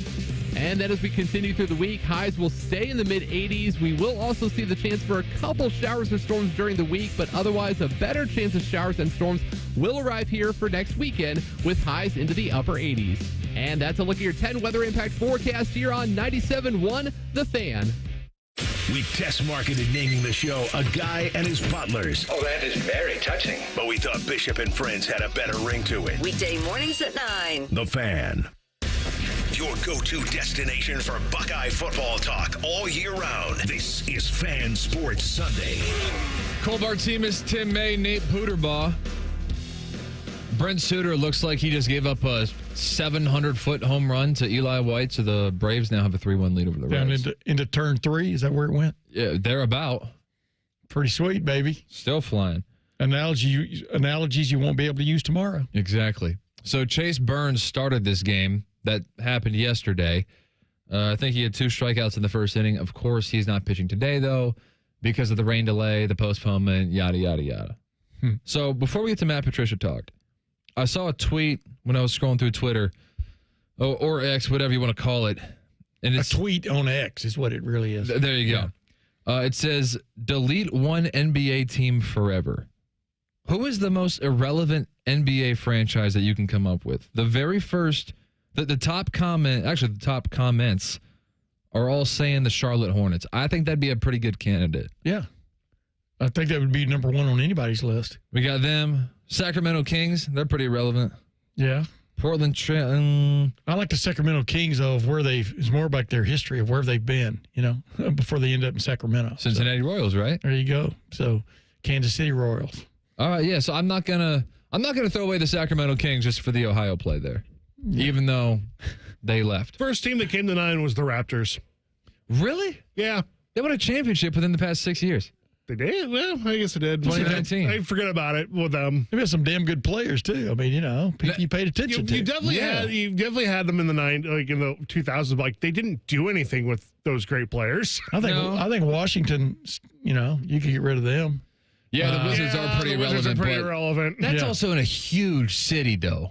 Yeah, but I don't know. But so what? If you're irrelevant, you're irrelevant. I guess. Charlotte's pretty big. I mean, do you get coverage just because you're in a huge city? I guess you do, but is anybody really paying attention? I don't think so.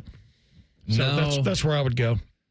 Even in those cities where you have the major markets, as they call them, where you have every sport. Yeah, you have all 4 major sports teams in there. NBA gets put on the back burner like crazy. Yeah. So it's weird. Baseball doesn't play well nationally, but it plays better than the NBA locally. Sure. I don't know why that's the case. Well, it makes sense. Like I don't know about you. When I was growing up, I was listening to the Houston Astro games every night. I would listen to them on my little radio, and even on the West Coast, I'd be sitting in bed listening to them on the radio with my little transistor radio with the earplug in. Point is, I think that generates lifelong fans of the local team, maybe not necessarily Major League Baseball. But what's really screwed up a lot of these sports anymore is how your superstar guy that you're rooting for, like I hated it when reality hit, when I was an Astros fan, when they traded Joe Morgan to the Reds. It was like the Astros were the AAA team for the Reds or something. That really, really opened my eyes to what I was really watching or listening to and caring about. One team really wanted to win. The other team, we want to win. We want to put fannies in seats, but, we're not going to spend that much money. So, a lot of things, that's the reason I probably don't care as much about baseball now in any respect than I did when I was a little kid. Oh, God. Look who I root for. I root for the Pirates, who you were just beating up a couple segments ago. Well, I know, but that's what the people in Pittsburgh were saying about the Pirates. I mean, when I was over there. We're hosting countdowns for when we get rid of Paul Skeens. I mean, one of the 2 nights I went to a game there, I think there were 8,000 people there. So, in a really nice baseball setting. So, you can call it Major League, and you could put it maybe the best stadium in baseball, but that doesn't mean people are going to show up or care that much. By the way, not to do a segment about the Pittsburgh Pirates draft, but this is one of the things about NIL that I didn't foresee but makes complete sense. If you get drafted out of high school in Major League Baseball and you don't like the team that drafts you, NIL can actually beat playing in the minors for 3 or 4 years. Oh, absolutely. So the Pirates have a guy who was drafted in the second round. Second rounders, if you're a high schooler, you're going. So, but he gets drafted to a team that he doesn't like. He's committed. He's a Southern California kid who's committed to UCLA. He sticks with his UCLA commitment because that kid's NIL in college can probably bump whatever he's going to be making playing minor league baseball. And if you don't like who drafts you, if you don't like that future, which actually getting drafted to a terrible team is actually a pretty good strategy, but they're going to stay. They're going to go to college. Yeah, yeah. And it's really funny when Liv came along, the Liv Golf. I thought they were going to be making plays, for example. What is going on with Liv? That merger was supposed to be something. Let me finish. I thought they were going to be making plays for college players like that, that be very lucrative for them coming out. But like you're talking about now, you can make money if you're industrious enough. Yeah, I know Ohio State's only sharing revenue with 4 sports, football, men's basketball, women's basketball, and volleyball, women's volleyball. But the point is, you have the right to go ahead and get an NIL deal, and and have fun with your life while you're in college now and all the other sports and stuff. But you never, just when you think you know how things are going to go, now I think Liv is tightening the screws from a financial standpoint because they spent a lot of money and gotten, in my opinion, very little from it. I'm talking about the people at the I imagine so. At the crux of it. And so we'll see in 5 years what the real situation is. There's no reason for the PGA to merge with Liv, though, in my opinion. That's like the NFL merging with the UFL. Yeah, I guess so. Hey, let's play one of these Matt Patricia sound bites real quickly as we transition. We're going to talk to Tony Gerdeman of Buckeye Huddle. He's going to join us in the next segment, and we're going to be talking about the Ohio State defensive side of the ball. And I think the Reds just hit a Titanic home run. Nope, foul ball, just kidding. But Matt Patricia joined Morning Juice on Thursday, and he gave us a clue on what he's doing with his coaching style, transitioning from the NFL to college football. I think when I walked into the room right away, for me, it was a reality check. I was looking at one of the players, and I kind of looked at him. I said, "Is your dad Duke?" And he goes, "Yeah." I go, "I'm like, I coached your dad." And I looked at another player, and I was like, "Is your dad Mo?" And he's like, "Yeah." I'm like, "I coached your dad, too." So I think right away you flip into that mindset of like, all right, let's make sure I'm just being very clean and clear and concise with my communication so that they can go, do the job on the field that we need them to do, and really make sure I'm just starting at the bottom level, and not assuming anything. Yeah. Sometimes we'd be in NFL room, and I could say a word, guys have heard it before, they know what that technique is, or they know what that coverage is, that concept, and you're moving right along pretty fast. I'm really trying to be conscious of making sure that I'm not going through too much of that without making sure that everyone's on the same page and understands it. Not that this is a bad thing, because he's here, and if he's successful this season, that's cool. I totally get the idea that this is a stepping stone job for him. I don't think he would say it, but I think that this is kind of a Chip Kelly situation, because Matt Patricia didn't come to Ohio State until after all the NFL jobs were filled. And so that's kind of a giant clue that I would suspect that he would have been wanting a defensive coordinator position in the National Football League. That didn't come. I was watching the NFL Network, in the build up to the Super Bowl, and he was on an interview there with on one of the shows, and yeah, he was selling his goods, for anybody, because he'd had basically a year sabbatical.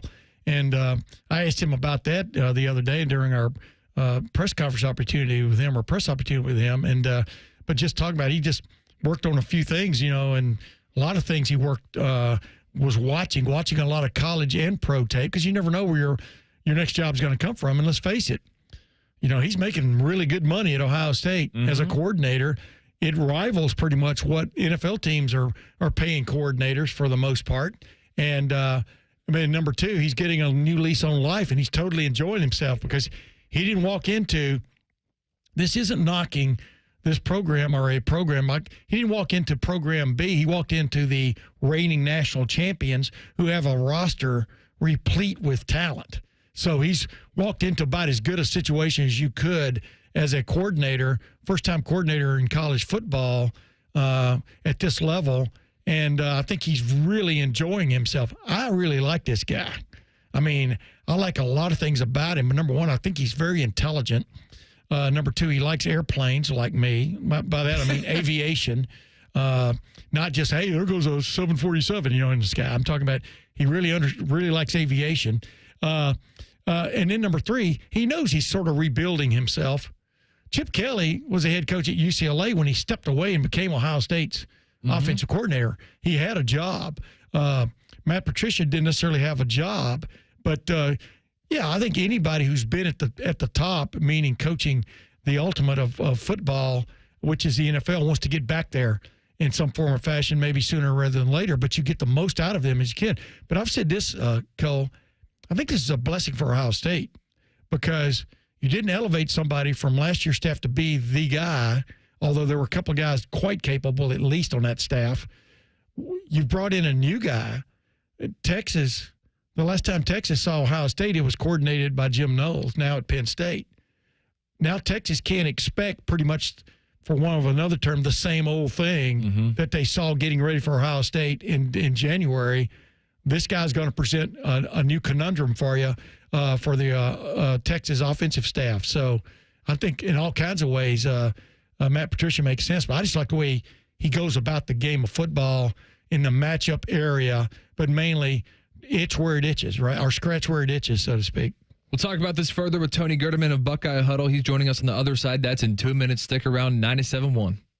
We repurpose a lot of the junk we haul away. Donatables get donated to a family that needs them, and the recyclables get recycled. And we have enough trucks that we can come the day you call us. We work to help your neighbors, the planet, and you. Call 1-800-GOT-JUNK. You ever feel like your money is just lying around? Switch to Huntington Bank, and your money is always doing something. Like what? Like automatically pushing more to savings so you can take that trip. I like trips. Who doesn't? It even tracks your progress. You're almost there. Wow, I better pack. And it charts your spending so you know which vacation hat you can afford. How does it know I like hats? Let's get more from money. Switch to Huntington Bank. Welcome. Eligibility requirements apply. Some features may require enrollment. 2 years ago, Bobby Carpenter completed treatments for knee pain at QC Kinetics. So we're checking in with the former college and pro football player to see how he's doing. I've been asked a lot, like, how long does this last? How long does it work? I go, I've had mine for a couple of years, and everything feels very good. It feels just as good as it did when I started to turn the corner. Bobby's an active husband, dad, and business owner. That's why 2 years ago, he heard about QC Kinetics, the nation's leader in regenerative treatments, and he knew he could trust them for his chronic knee pain. And thankfully, with QC Kinetics, I was able to go through this, and my activities are the same as it was. I'm able to coach my kids in sports. I can play golf. I can go run. QC Kinetics patients like Bobby don't miss a beat. No surgery or rehab. Just freedom from debilitating joint pain. Ready for lasting relief from joint pain? Call QC Kinetics today for your complimentary consultation and see if you're a good candidate. Call QC Kinetics, 380-208-4544. That's 380-208-4544. 380-208-4544. Got one of those days that never stops? Try a stop at Speedway and refresh the vibe with 69-cent large big gulp drinks. Get 69-cent large big gulp drinks at Speedway with Speedy Rewards. The convenience stores of Speedway. Valid through 8/26/25. See app for full terms. We've been your Jackets flagship station since day one. All the goals, all the action, all the memories. Your home for the Columbus Blue Jackets, the Fan, Ohio sports destination. It's sports conversation, but with a drink and umbrella as a garnish. This is Fan Sports Sunday. Cole Bartemes, Tim May, Nate Puderbaugh, that's the combination today. And we now go out to the Bryant Heating and Cooling Systems fan guest hotline. And we welcome in Tony Gerdeman. He writes for Buckeye Huddle. He talks for the Buckeye Weekly podcast, and now he's talking to us and you. Tony, how's it going today? Doing well, fellas. How you guys doing? Doing all right over here. First question for you. If there is a baby crawling race and one of the babies gets up and takes its first steps and walks across the finish line, is that a violation? I believe it is, and I saw this video, and I believe once you start taking steps, you have violated, one, the spirit of the race, and certainly the spirit of the rules. And again, if paperwork was signed and that wasn't part of the deal, then maybe the baby can get off on a technicality. But this is But you know what? Is it a baby race or is it a baby crawling race? Right. When you go from quadrupedal to bipedal, I think you're disqualified. That would be my ruling. We'd go to the replay to make sure he wasn't putting one hand down and was tripedal. But I'm with you, Tony. I would go with disqualified. But boy, was that cute. Yeah. Well, and like I think I pointed this out on Twitter. It's a lot like when the quarterback dads will redshirt their sons so that they're a year older when they get to high school. Yeah. How do we know that this baby was not walking before this? Bingo. And if we want to keep the spirit and the sport of baby racing clean, I think you need to stick to the crawling. Ringer. Fix was in. I'm with you, brother. I don't know what the prize was. What was the prize? A box of diapers? I have no idea. Yeah. To be honest with you, I'd be interested to see what the gambling was done on that. Was there a particular large wager placed on this race? Scotty Vegas. We should have asked him. Yeah. You know that he bet on that. Absolutely. He bet on the Hall of Fame game. I'm sure he bet on a baby race. Hey, Tony, so we just got done talking about Matt Patricia in the last segment, and you just released a podcast within the past half hour, basically, about 10 things that you learned from Matt Patricia. Give us a little tease. What's one of those things that you learned by Matt Patricia? Well, I think one of the interesting things is, what he was known for in the NFL was finding roles for different guys and utilizing those skill sets. And Ohio State's got 5 defensive ends who are fourth-year players, and they all want to play, and they all have different skill sets. So it's about finding different things that those guys do. Like Bo Atkinson does something different than C.J. Hicks. Well, how can you make use of both of those guys in certain ways? And so that's a lot of what he's doing. And then you've got like 2 big linebackers like Arvell Reese and Sonny Styles. What can he do with them, getting them on the line of scrimmage at times, whatever, because they are as big as defensive ends. They're as big as the pass rushers that Ohio State has. So I know he's interested in seeing what he can do with those guys too. Yeah, and then Peyton Pierce, just a quality-looking dude at linebacker, right? you got to mix him in because, James Laurinaitis really likes him. There are all these, like you said, Tony, weapons. Is defense a weapon? No, defense. Yeah, I guess defense can be a weapon, but there are all these people he can use in different roles. It reminds me, obviously the guy he worked for all those many years, Bill Belichick. Mike Vrabel got drafted by the Pittsburgh Steelers. They had no idea what to do with him. Right? He ends up finally going to New England. And New England with Belichick figured out a way to use him, a sort of a lightish defensive end, dropped him off the line sometimes, all kinds of different things they did. And then, 1 or 2 drafts later, people were looking for the next Mike Vrabel, right? It was kind of crazy how that goes. Well, and, with the Peyton Pierce thing as well, he is going to be their third linebacker. Yes. I think there's a way for all 3 of those linebackers to play together. And I think you'll see that. And I keep saying Peyton Pierce will be what Arvell Reese was last year. And Arvell Reese last year was what Cody Simon was the 2 years before, where he's essentially a starter, but because they don't necessarily play a lot of 3 linebackers, he's not out there as much. But I think it's going to be hard to keep Peyton Pierce off the field. Sonny Styles said it, I think, when we talked to him at Big Ten Media Days. He's like, what does Peyton Pierce bring? And he's like, well, I don't want to say it wasn't there before, but he brings a physicality. Right. And when you're talking about Arvell Reese and Sonny Styles, both around 240 pounds, and he's like, and then you got Peyton Pierce who brings the physicality. I think that's something interesting. Yeah, he kind of reminds me of Laurinaitis in a lot of ways, just the way he likes to get in there and hit hard. But, hey, real quick, C.J. Hicks, doesn't he, you and I were standing next to each other at practice a little bit yesterday in the last 3 days, but he just looked like he has a new lease on life and stuff. I'm not sure how many plays we're going to see him play even this year, but he seems like he's in a place where he feels confident that he can make something happen. What's your take on that? Yeah, and I think for sure when we saw him on day one, it was clearly he was bigger than he was when we saw him in the spring. And I think he's listed at 243 pounds, and maybe they want to add another 5 pounds to him. But along with that, you mentioned the confidence and basically the happiness, to where you've got this confidence of you know what your home is, but you're also comfortable in it. And so now if he's ever going to progress like they want or make an impact like they want, this would be the time, because he's confident in what he's doing. And I think at linebacker, he was always just, would like to think he was, but maybe a step slow in terms of diagnosing and things like that, or making the right reads. And so now with this, I think being closer to the ball, it helps him more. And again, I'm with you. I don't know what to expect. Does he play a lot more than, say, Mitchell Melton last year? Mm-hmm. Or is there such a thing where the drop-off isn't as great between these 4 or 5, so maybe there's more reps for all of them this year? And then also the freshman defensive ends didn't look too bad this week either. Yeah, I was going to say, man, maybe I just glanced wrong, but I really like seeing Caden Curry at least once yesterday slide down into like what you'd call it a defensive tackle position with Bo Atkinson also on the field. We'll see where that goes. But my point is, everybody keeps talking about the lack of proven depth at the defensive tackle spots, the 2 spots. But Matt Patricia and probably Larry Johnson, part and parcel.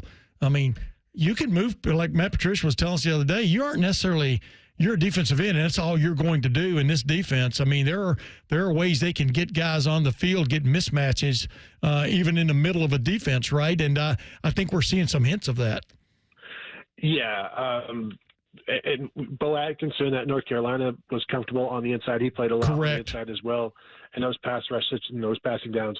Logan George played in like a 3-3 stack defense, so he was between a guard and a tackle his entire Idaho State career, so he's got some experience with that. Caden Curry, the first time I ever saw him, he was, I think, a junior in high school, and he was playing defensive tackle, and they could not touch him. He was awesome at that. And sideline to sideline, playing the piano, as he'll say it goes. Watched him actually block a punt and pick it up and return it as well.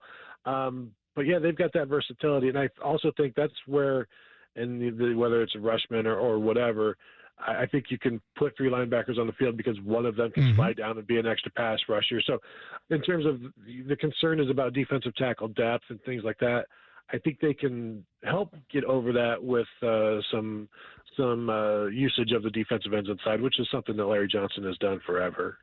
Tony Gerdeman joining us. Devin Sanchez has gotten quite a lot of attention. What have you been seeing out of him, true freshman corner?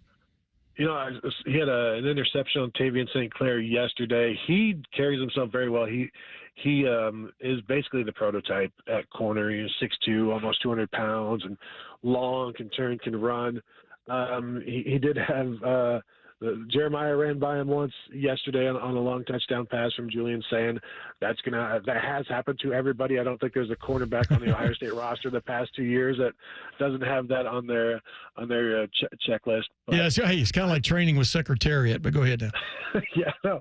I'm fascinated to see how the cornerback situation shakes out with Jermaine Matthews and Davis Igbenogany, we assume are the starters, but Jermaine Matthews can play inside as well. Where does Aaron Scott and the sophomore Aaron Scott and then Devin Sanchez, where do they factor in? We saw Jermaine Matthews last year just continue to push his way into the lineup after that Oregon loss, where he became essentially a third starter, a rotational piece. So is there going to be a rotation of 3? And if there's a rotation of 3, do they want to go more? Like Kerry Combs brought this 3-man rotation at cornerback to Ohio State, and he always wanted to go to 4, but he never could quite get that 4th guy. I'm not saying Ohio State's going to go to 4, but I think the 4 that they got are really interesting. And then Bryce West yesterday, redshirt freshman, who had been playing mostly nickel, played outside corner yesterday, and he was fantastic. Yeah, I was standing near his family. At least they had West on their back of their shirt, right? And they were pretty excited on a couple of things. Hey, real quick, Tony, you have to afford anybody who is a guest on here to make his prediction. Quarterback. What did you like coming out of yesterday? Were some things starting to clear up in your mind, or did it get more cloudy? No, I think yesterday was the best that I've seen Julian say, and I thought also yesterday was the most they've thrown downfield, right? Which was what we were waiting for, and a lot of the first 2 days were just check downs and swing passes and things like that. But I thought Julian Sand finished well, and yet you look and you say, well, Julian Sand was 4 for 4 on his last drive, and Lincoln Kienholz was like 2 for 4 or whatever. But what if Lincoln Kienholz's 4 were the right reads, and Julian's completions weren't because he went away from his first read too quickly and just dumped off? So completions don't tell the entire story, but I thought Julian looked pretty good yesterday. Like, I'm waiting to see. I believe he's going to start, but I'm just waiting for him to pull away because I don't know that that's happened yet. Yeah, grab it. Yeah. By the way, was it fun watching those 4 guys, Julian, Lincoln Kienholz, Tavian St. Clair, and Eli Brickhandler throwing those deep balls for like 5 minutes, to the end zone, 50 yards? That was kind of cool too, wasn't it? What we call that back in the day, playing $5. Yes. Except there's only one receiver down there trying to catch it. They need to have all of the receivers down there trying to catch it, and then they'll stop that drill the first time somebody gets hurt. Yeah, I called it dropping dimes in the Coke bottle. I think Will Howard kind of caught on to that as the year went on last year. Yeah, and that's something else where you've got these receivers and you want to spread the field. It took a while for Will Howard to be that deep threat guy because we would talk to him every week like, how's it going? How you feeling about it? Well, it's there, but sometimes the safeties are there. But we saw him where a lot of his early deep throws, Jeremiah or whoever was waiting for the ball. Last play that mattered, 3rd and 11. That's all you got to say. He hit the ones that mattered. Yes, he did. Tony, we appreciate your time, man. Be well. All right, you guys have a good one. Thank you. He was Tony Gerdeman, writes for Buckeye Huddle. You can find him there also on the Buckeye Weekly podcast. The hype on 2 players is spinning out of control, and I'll tell you exactly who they are next. Stick around, Fan Sports Sunday. The sound of Paul Keels calling a Buckeye game is erotic. Oh, yes. Your home of the Buckeyes, the Fan, Ohio sports destination. My name is Andre Roberts, and I'm a defender for the Ohio State men's soccer team. When I was in 7th grade, I fractured my kneecap. That was my first experience with Orthopedic One. My physician came in the room and delivered the diagnosis, and with the confidence that he had, it reassured me that I would be okay. And they definitely did a good job of knowing as a soccer player when I needed confidence, when I needed to be pushed, and they got me right back to where I was before my injury. Orthopedic One understood what it means to be a soccer player. This radio commercial was made to convince you to stop speeding. We can't use law enforcement siren sound effects on the radio, so we'll use other equally jarring sound effects to get your attention, like telling you if you get a speeding ticket, it doesn't end there. You have to pay expensive fines. You can't go to your friend's wedding because that also costs money. And your insurance rates could increase. See, we didn't have to use law enforcement sirens after all. Getting a speeding ticket has consequences. Sooner or later, speeding catches up with you. Brought to you by NHTSA. It's child's play to donate your car, truck, RV, or boat to Ronald McDonald House Charities of Central Ohio. They'll pick it up free of charge, steer you through the paperwork, and a hefty tax deduction rolls your way as you help provide a home away from home for families of seriously ill hospitalized children. For more information about donating your vehicle to Ronald McDonald House Charities, visit rmhc-centralohio.org or call 614-CARS-HELP. That's 614-CARS-HELP. Hey, Ohio, Prime Sports has arrived, the only book where you can lay 108 instead of 110 on all your favorite teams. Football, baseball, basketball, and hockey. Why would you risk more to win the same amount at another sports book? Download the Prime Sports Ohio app or visit our website, primesportsbook.com. Get a welcome bonus to match your initial deposit up to $400 in bonus bets.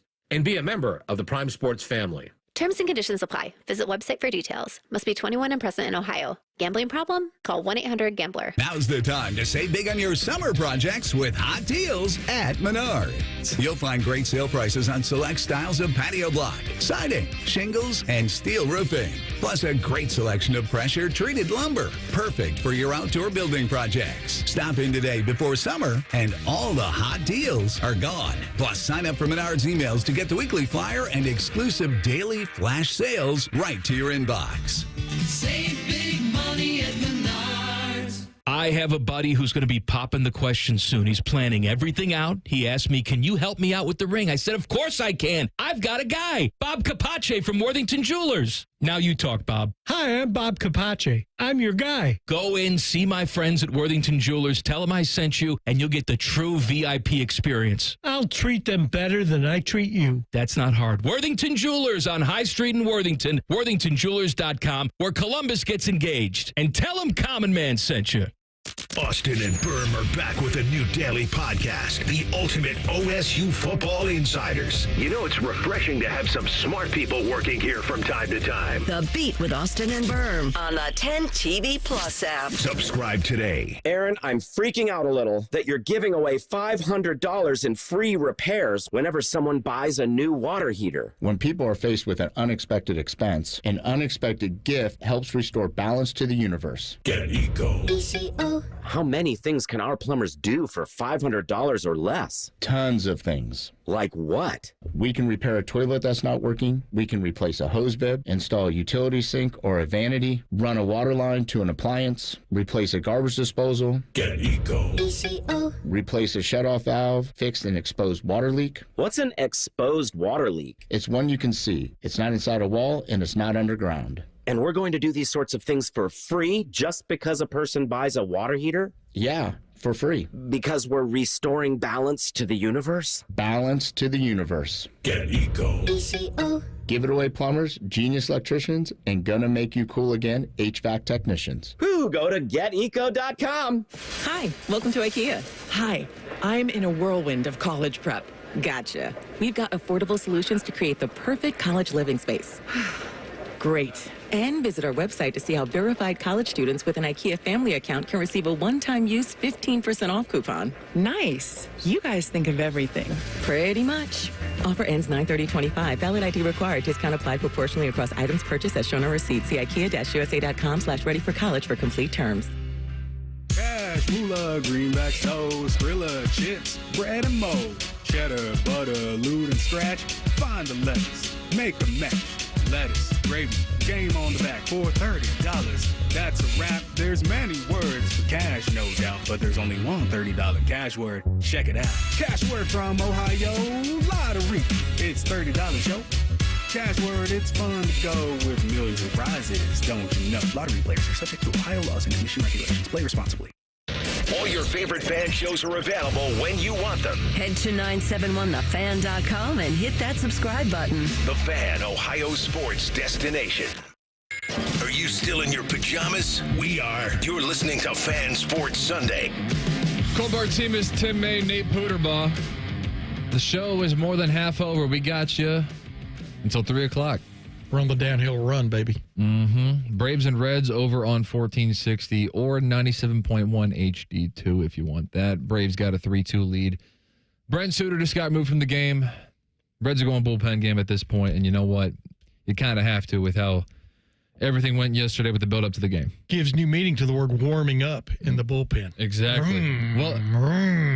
So Luis May is out there now. Hey, this is what you got to deal with. Hey, you got warm weather out there today. It was terrible yesterday, but it looks like blue skies and actually like a pretty decent viewing experience now. Plus, his side of the family spells May different from my side of the family. Exactly. So I think one of the players that we are pretty excited about here in Columbus, and we talked about it earlier with Dillon Davis, is Max Clare. Ryan Day, he was on T-Bone and Tyvis on Thursday, and they asked him about Max Clare, and here's what he said. I remember after the season, Lathan and Caleb had said that, you know, he was the guy that they had the hardest time covering, you know, and that kind of caught our attention. And then as we went through the film, Keenan Bailey, you know, kind of brought the film to me, and, you know, we went through it and we watched it, and we just saw a lot of special traits right there. And then, you know, he comes in and really had a good summer. I think it took a little while for him to get into the culture of how we do things here, get into the speed of things, and he's done it. He's got a lot of athleticism, and I think he's got a lot of versatility. So it's going to be a weapon that's exciting. And I think the whole tight end room is something that, you know, is in a position right now to make a major impact on the program. Yeah. I think Keenan's done a nice job there, and I think Max is going to be a big part of that. So, for whatever it's worth, Ohio kid, went to St. X, kind of like a 3-star recruit. Not a huge recruit, right? But has played himself into being a bigger recruit via the transfer portal. Their Purdue's coach, Ryan Walters, gets fired, as is the case in many situations. And also, I mean, he just played his way into a bigger and better school anyway. Opportunity knocked, though, and the Buckeyes answered. Exactly. And so now he's here. But germane to the topic, Max Clare was far and away Purdue's #1 receiver last year with 685 yards as a tight end, which is pretty impressive. The second highest receiver was an actual receiver who had more than 300 yards less than Max Clare did. Mm-hmm. Here's my problem, though. Max Clare, for as talented as he was in Purdue's offense, I'm not so sure that's going to directly translate, because as excited as everybody is, you can't be excited about just everybody. And everybody is excited about everybody. Jeremiah Smith, Carnell Tate, Brandon Ennis. Did you say Mylan Graham earlier? No. Dillon? Dillon or Tony did, but go ahead, though. Okay, Mylan Graham. My point is, like, when you have the Olympic basketball roster, you're going to have a bunch of guys who average 20 points for their team, but when they're all on the court at the same time, someone's getting 6 points. And right, so but with this offense, though, I just have not seen a tight end, at least off the top of my head. If you throw one at me, I might be wrong. Don't you still want Grant Hill sitting on that bench instead of Jimmy Hill or something? Yeah, I'm not saying Max Clare. Here's the point. Yeah, you're not. We talk about Max Clare established himself as a bona fide big-time tight end in the Big Ten last year. I'm just saying not Mackey Award. But that doesn't mean he's going to – well, you never know. I mean, a lot of times people just look at catches and yards and go, okay, there's your Mackey Award winner. Well, that's not necessarily accurate. Number one, you still got to be willing and able to block when you play tight end at Ohio State. And they've stressed that point with him. I'm sure just like they brought in Will Kesmerick a year ago. I mean, guys get better the longer they're in college. Some guys do, some guys don't. Some guys come in as 5 stars and leave as 3 stars. Some guys come in as 3 stars and leave as quasi 5 stars because you keep developing. They keep getting bigger, faster, stronger. And And then with the ball in their hands, they show they can do something with it. It is just, it's a luxury, I think a luxury of riches when you have a guy the caliber of Max Clare suddenly now on your football team. For sure. Along with Jeremiah Smith and Carnell Tate and Brandon Ennis and Marlon Graham and right on down the line, Bryson Rogers, Quincy Porter, who I really like, speaking of guys who just grabbed my eye. So it just, the more threats you have, the more the defense has to prepare for each one of those threats. Oh, I don't doubt that whatsoever. Jeremiah Smith is still going to be the featured receiver in this offense. Whether or not he gets the ball all the time remains to be seen, but you better do something about Jeremiah Smith when you're defending like Texas did last year. And then who steps up among other people? Emeka Egbuka. You know what I mean? So right. Emeka Egbuka was a first-round draft pick and is going to be a really good player in the NFL because he's smart and he's talented and he's willing to go over the middle and catch the ball right on down the line. The great thing about having a Max Clare is now you've got a bona fide threat who could be running the seam in the middle of the field, or could be catching a little cross route, or could be catching a little curl right in the middle, turning up and beating a guy because he has that capability. So, yeah, I think it's okay to be excited about that guy. The problem is when you 4 games in, he's only got maybe 8 or 10 catches. You're thinking, well, wait a minute, they're 4-0, but what are they going to do with Max Clare? Oh, that doesn't matter. If you're winning games, who cares? That's the voice of somebody who's worried about something they don't need to be worried about. Yeah. Those are prop bettors. Yeah, somebody like this talks like this. Yeah. Look, all I'm saying is, and I'm not doubting at all that he's useful. It's not just prop bettors. It's just people going, yeah, but they could be better throwing the ball to the tight end. Well, maybe they're throwing to Bennett Christian. Right now, he's got the only touchdown catch from Julian Sayin on his resume. It's hilarious because I remember last year when Ohio State, and I'm not saying he was wrong for this either, by the way, but I was watching these games of Ryan Baker, and Ryan Baker would always be livid at how few reps Julian Sayin was getting because they would be in blowouts in the non-conference games earlier on in the year. But here's what you have to keep in mind. I'm not meaning to interrupt you. No, go ahead. They had so few plays last year compared to like a couple of years earlier. I mean, they were averaging, 65, maybe 66 plays a game last year, whereas they used to run 80 routinely. You understand what I'm saying? The reps are the live reps are so few now compared to back then. And then number 2, you had a first-time starting quarterback for your team who you wanted to get more and more online with what you wanted to do down the stretch and stuff. But I understand what Ryan's talking about. Then don't tell me this guy didn't get experience. That's your fault, right? If all of a sudden he's got to go in the game and play. Exactly. Yeah. But just to underscore that point, it is kind of funny the way you're talking about how, like, some fans are like, hey, we won, but I don't like the box score.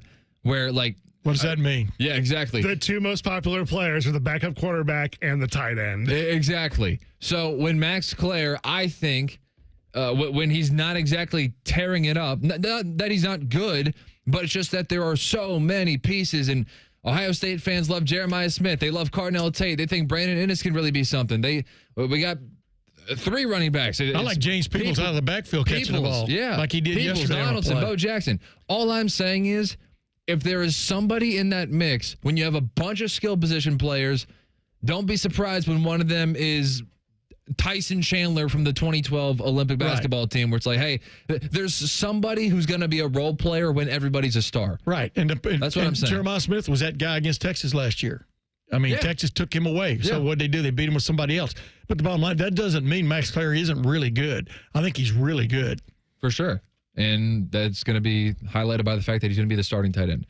All right, we'll talk a little bit more about Jeremiah Smith, and also Ross Bjork joined Bo Bishop and Eric Reeser on Friday and give them some clues about the future of college football, and we will discuss it next. Listen in, Fan Sports Sunday. Just when you thought afternoons couldn't get any dumber. You fellas been doing a bit of boozing, have you? Common Man and Timmy. Weekdays from 3 to 6. Your home for dumb. The Fan. At Baths R Us, we believe home improvement is life improvement, and that starts with a team who brings your vision to life. Our installers aren't just skilled, they're experts. This is who we are. This is what we do all day, every day. Right now, get $1,500 off a shower or tub replacement, or $3,000 off a full bathroom remodel. Plus, low to no monthly payments. Call 380-225-BATH to schedule your free estimate, or go to bathsrus.com. 380-225-2284. Baths R Us, where dreams soak in. You can stream the game on your phone while you're gardening. You can stream it while you walk the dog. You can stream it at a trampoline park. You can even stream it at a monster truck rally. But the second you get behind the wheel, the game's over. Remember, Ohio, phones down. It's the law. Joining us on this episode are real Spectrum customers, Monique and Greg. We hear your family is a big fan of Spectrum. Family of 4, we have about 18 devices last time I counted. 2 teams require a lot of speed. Everything they do is online. There's gaming, there's streaming. Spectrum is perfect for us. I mean, it just seamlessly connects all our devices with lightning speed. Sounds like Spectrum is really committed to keeping you connected. It's amazing. When was the last time you hopped out of bed without that knee or back screaming at you? Or walked down a flight of stairs without having to take your time? You thought to yourself, I'll just tough it out. But nothing changes. Hi, it's Tyvis Powell. It's time to call and schedule that free consultation with Dr. Wolkoff and his team at QC Kinetics here in Columbus. I'm glad I did. Myself and others have turned around their lives with QC Kinetics regenerative treatments that work with your body to help restore and repair damaged joint tissue. Natural cellular therapies. No scalpels, no pills, just long-term relief with no dreaded recovery. Check it out at qckinetics.com/Columbus. Bring your x-rays and MRIs to QC Kinetics for a free, no-pressure chat and thorough evaluation to see if you're a good candidate. Find out if you're a good candidate. The consultation is free. Just call QC Kinetics at 380-208-4544. 380-208-4544. That's 380-208-4544. Road trip! This summer at Tire Discounters, your tires are your passport to savings, because you're driving to Paris, Texas, then it's off to Rome, Georgia, and you'll be kissing the Blarney Stone in Dublin, Ohio. Right now, save up to $434 when you buy 4 tires, and that includes a free alignment and oil change. Stop at Tire Discounters before you see the world. Broadcasting from the Lindsay Honda Studios. Honda makes the cars. Lindsay makes the difference. Visit lindsayhonda.com. WBNS-FM, HD1 Columbus. The Fan. Sports Center. And I'm Nate Pooterball. Down in Bristol, Tennessee, it's the MLB Speedway Classic between the Reds and the Braves. The Reds have gone to the bullpen with Brett Sutter only lasting 3 innings. Atlanta leads 3-2 in the top of the 5th on the back of a 3-run shot by Eli White in the 2nd.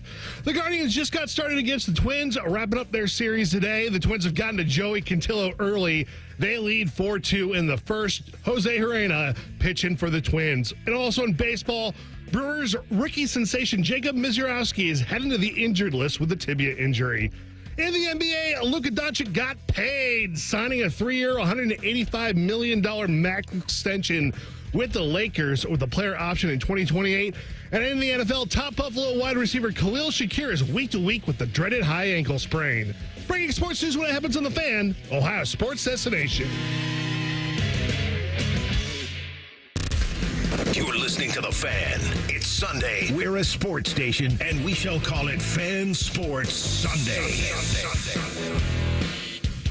Cole Bartemes, Tim May, Nate Pooterbaugh. I just got so much anxiety watching Nate do that live. First of all, when the baseball game's going on, that's where you're kind of just stuck. You can't pre-record it because the score is shifting all the time. Wait. You should have had to do it during the British Open. Yeah. Oh, God. That was crazy. I think I was with you. I was with you for one of the golf tournaments recently. But watching Nate, I can tell with the ticket, not to like make you think of this as you do it, you are shuffling papers every 2 seconds and changing his levels. He can't keep his hands still when he's doing this, and I'm just like, oh, God, I'm so glad that's him and not me. I have to move my hands around when I'm talking. You could be a blackjack dealer in Las Vegas. You could be a croupier yourself. What does that mean? I don't know. Just a guy that What's the other word that he said a couple segments ago? That guy that hangs out. Conspicuous? No. I don't know. It was something like conspicuous, but it Harbinger? No. That was a good one, too. That's a quality word. Yeah, but it doesn't matter. I've already had that one written down before. Yeah. So it's somewhere in my Google I'm not Docs trying to use, I'm just using words I use. So I'm sorry about that, guys. I know y'all went to modern day schooling where That isn't necessarily the case. Go ahead now. We've been standing up the entire show, burning off the calories from yesterday at the Irish Festival. I think you've lost a pound already. I hope so. I need to. I've had a banana today, and that's it. I'm working off that with that Schmidt's cream puff and the funnel cake I was eating with my buddies, and who knows what we were drinking. Did you see what was the Mamas and the Papas? Who was it that was on Ed Sullivan? I just saw this video the other day, recycled, where one of the female singers, she was upset they weren't singing live because Ed Sullivan used to be live, Yeah. And with the Beatles, et cetera, run them down the line. But they were lip syncing. And so in the middle of a song, she all of a sudden just starts eating a banana when she's actually, it's her singing on the video. So that was quite the protest. Okay, so the show was live, but the music wasn't. Go ahead. First of all, you're lucky that I know who all those people are in that story. No, it's not. No, are you kidding that means me? you're not that means that you really went to a backward school and didn't learn anything about any kind of historical significance. No, I know who all those. I know who the Mamas and the Papas are. That's California Dreamin'. Right. They have a second song that I can't think of off the top of my head. Monday. Not that. Go ahead. That's not what I was thinking of. All right. I know who Ed Sullivan is. Talk show. Good for you. But the fact that you just asked a 26-year-old, hey, remember when the Mamas and the Papas went on Ed Sullivan? No. But I saw this on like one of those TikTok runs or something like that's what I'm talking about. So that's a modern reference. I saw it in the last couple of days. Not You're on TikTok? Not 55, 60 years ago. You busting a move on TikTok? I watch all kinds of stuff, brother. You post that's just the way I am. I just watched Kyle Busch's crash from yesterday at Iowa Speedway. That was a hell of a crash, man. And whenever you're going almost head on into a wall on an oval, wow, you've had a bad moment. Scary. I don't think Tim May liked my take in the last segment about Max Clare. No, I liked your take. I understood your take. I thought we were not. I didn't think we were on this show to agree with everything. And number two, like I was telling you, there's a requirement.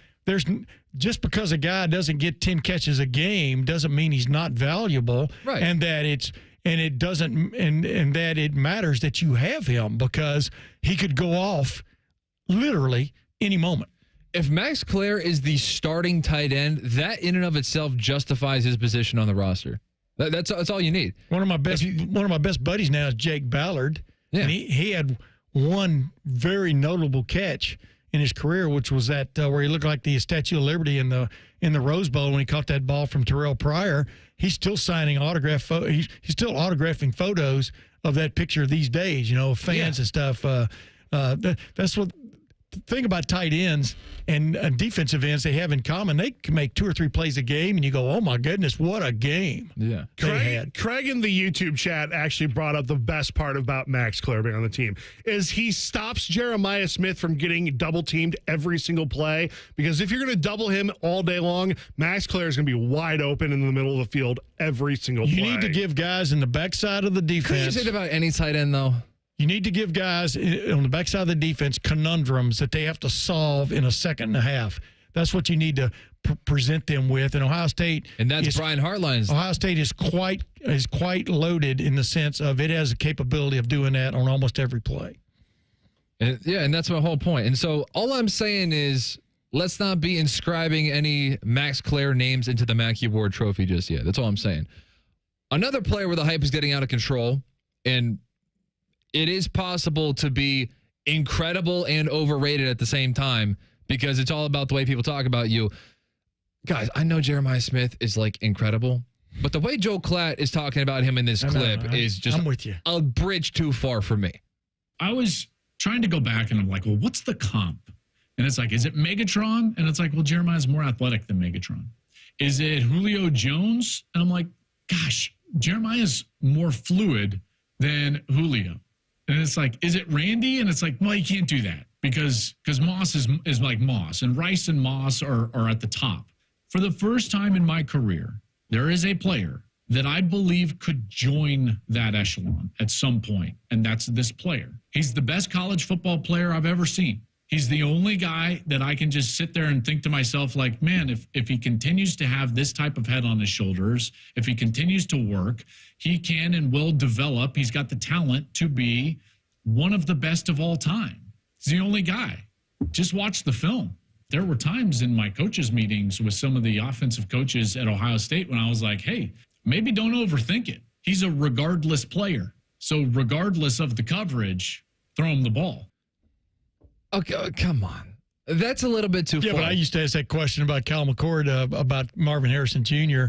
When in doubt, throw it to Marvin Harrison Jr. That's what I'm saying, man. The trait that Jeremiah Smith has, that the great Chris Carter had as a player, is on top of all of that stuff that Joel Klatt just threw out there. He has I don't call it innate because I think he's learned it, but the ability to get between the defender and the thrown ball, which is so vital. When you can't create space necessarily, still you're the first guy to the ball. Exactly. I mean, that's what stands out to me about him more than anything else. Which puts him on another level for me, on top of the fact that he can beat you running, he can beat you cutting, but he can also beat you if you're right on top of him. And there aren't very many of those guys. So what I've learned about sports fans is they are really, really, really good at reacting to what is right in front of them at any given moment. Well, yeah. We are not too far removed from Marvin Harrison Jr. being the guy who everybody here said was the best player in college football. And they were probably right. But are we definitively sure that Jeremiah Smith is even better than him? Well, I mean, Jeremiah Smith. Some of the catches, Marvin Harrison Jr. fought through more pass interferences like nobody else. Yeah. One-handed catches when somebody is literally holding his other arm pinned to his hip. It didn't even matter. Right. So I have a tough time jumping all the way to, hey, the only guy who can really compete with Jeremiah Smith is Randy Moss. Are you kidding me? Larry Fitzgerald almost won a Heisman Trophy. Like, we don't have to go that far. And the man with the Jets right now. The man with the Jets right now preceded Marvin Harrison Jr. Garrett Wilson was very good. Garrett Wilson did some phenomenal things. That catch against Clemson his freshman year. Oh, yeah. But, I mean, there were others. I mean, Devin Smith had some ridiculous catches that kind of got the ball, I don't call it rolling because you're throwing the ball, but got the ball rolling when it came to this modern-day wide receiver group. I mean, right on down the line, man, there have been some phenomenal guys. But it's rare, like I talk about Caleb Downs, it's rare that you have a guy with the acumen, the football acumen, the work ethic, the physical capability, both from the way you're built, but also how strong you are, and then can put yourself into positions to make plays. But then you make the play. Yeah, that's the real rare commodity we're talking about here. That's why everybody's gushing, because everybody knows. But the bottom line, like you're talking about Max Clare a minute ago, you still got to throw this guy the ball. It's not like James Peoples or Travion Henderson or Quinshon Judkins. You just turn around and hand it to him. You still got to throw this guy the ball. So that's the kind of the fly in the ointment when it comes to how good or bad a season a guy will have. It will be based on whether or not you do get the ball to him. Exactly. But all this talk about he's more athletic than Calvin Johnson. Calvin Johnson? Are you kidding me? Yeah, He's like the best receiver ever. You know, the best comparison for this right now is the arch hype. Like, the difference is... I got a big problem with that, too, just to be clear. At least with Jeremiah, we have a season of actual evidence of him on the field. Correct. Yes. So I'll give you that because the Arch Manning hype annoys me in a completely different way. But with Jeremiah Smith, I think people are grading him on a freshman scale that, like, because he got 1,500 yards his freshman year, there is this implied growth of, well, now he's going to get 1,800 his sophomore year, and then he's going to get 2,300 his junior year. And if he gets 2,300 yards, he hasn't done that yet. Yeah, it's all based on what you. That's why Max Clare. You're talking about Max Clare in the Mackey Award. Max Clare was a hell of a tight end last year. Yeah, that's why he's on the list. Exactly. I mean, he's proven himself capable if you get him the ball. And Jeremiah Smith has done the same thing. But Ohio State, I'm telling you, under Ryan Day, it's really interesting. Maybe a couple times I've seen them go for numbers to get a guy to a certain level or whatever. But Ryan Day's whole focus, every time his shoes hit the ground every morning, probably at 5, or is like when I was talking to Ross Bjork the other day, do you get a good night's sleep? He goes, I go to sleep real well. It's just when I wake up in the middle of the night, and then I can't go back to sleep, because you've got all kinds of things going. Oh, I got that too. Ryan Day just wants to win the games no matter what it takes. I know it sounds trite or trivial, but it is definitely the case. So, but you really appreciate having Max Clare and Jeremiah Smith among your options. Ross Bjork and Ryan Day both spoke about the future of college football. We'll start with Ross, then get to Ryan. That's next, Fan Sports Sunday. We're the highest highest-rated sports radio station in America. There's no joke there. We just are. The Fan, Ohio's sports destination. At Kroger, you never compromise. You get high quality and low prices. Like you never compromise your meal with our spring salad mix that's guaranteed fresh. And you never compromise your budget with lower prices on over 1,000 items. Hand it to Kroger shoppers. You never compromise. Kroger. Fresh for everyone. You can save big on 6 packs of Coca-Cola, Pepsi, or 7-Up. Select varieties or buy 2, get 2 free with your card. Limit 8. Kroger, fresh for everyone. Lanny went to college and racked up huge debt. A little bit over $100,000. For a degree he couldn't use, now what? I had a friend that went to my computer career. They even helped him get hired immediately after graduation. One of the things I love about IT is that you can work from anywhere you want. You could become an IT pro in just months, including cybersecurity and the basics of AI with 0 experience at mycomputercareer.edu. My Computer Career, an elite CompTIA certification partner. It worked for me, and I know it can work for you. This is one student's experience. Individual results vary. Ready to ride the waves or hit the road for less? Refinance your boat or motorcycle loan with CME and let them try to beat your rate by 1.5% APR. Enjoy no payments for 90 days and rates as low as 6.25% APR. It's never been easier to lower your rate and free up cash. Make the smart move. Refinance with CME today. Terms and conditions apply. Minimum floor rate of 6.25% APR. Federally insured by NCUA. Visit CMEFCU.org for additional details. This is This Date in Reds Baseball with team historian Greg Rhodes. If you tuned in a little late to the Reds-Houston game on August 3rd, 1989, you no doubt needed to hear the score a couple of times to believe it. For in the first inning, the Reds scored 14 runs, the all-time club record for most runs in one inning. They collected 16 hits, including 12 singles, which set major league records for one inning.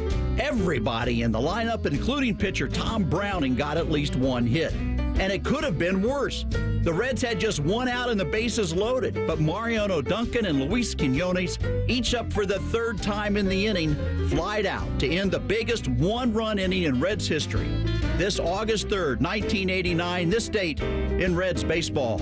This Date in Reds Baseball is brought to you by the Cincinnati Reds Hall of Fame and Museum, presented by Dinsmore. Celebrating greatness, preserving history, providing inspiration. 1-800-GOT-JUNK does 2 things differently. We repurpose a lot of the junk we haul away. So the donatables get donated to a family that needs them, and the recyclables get recycled. Your neighbors are happy, and the planet is healthy.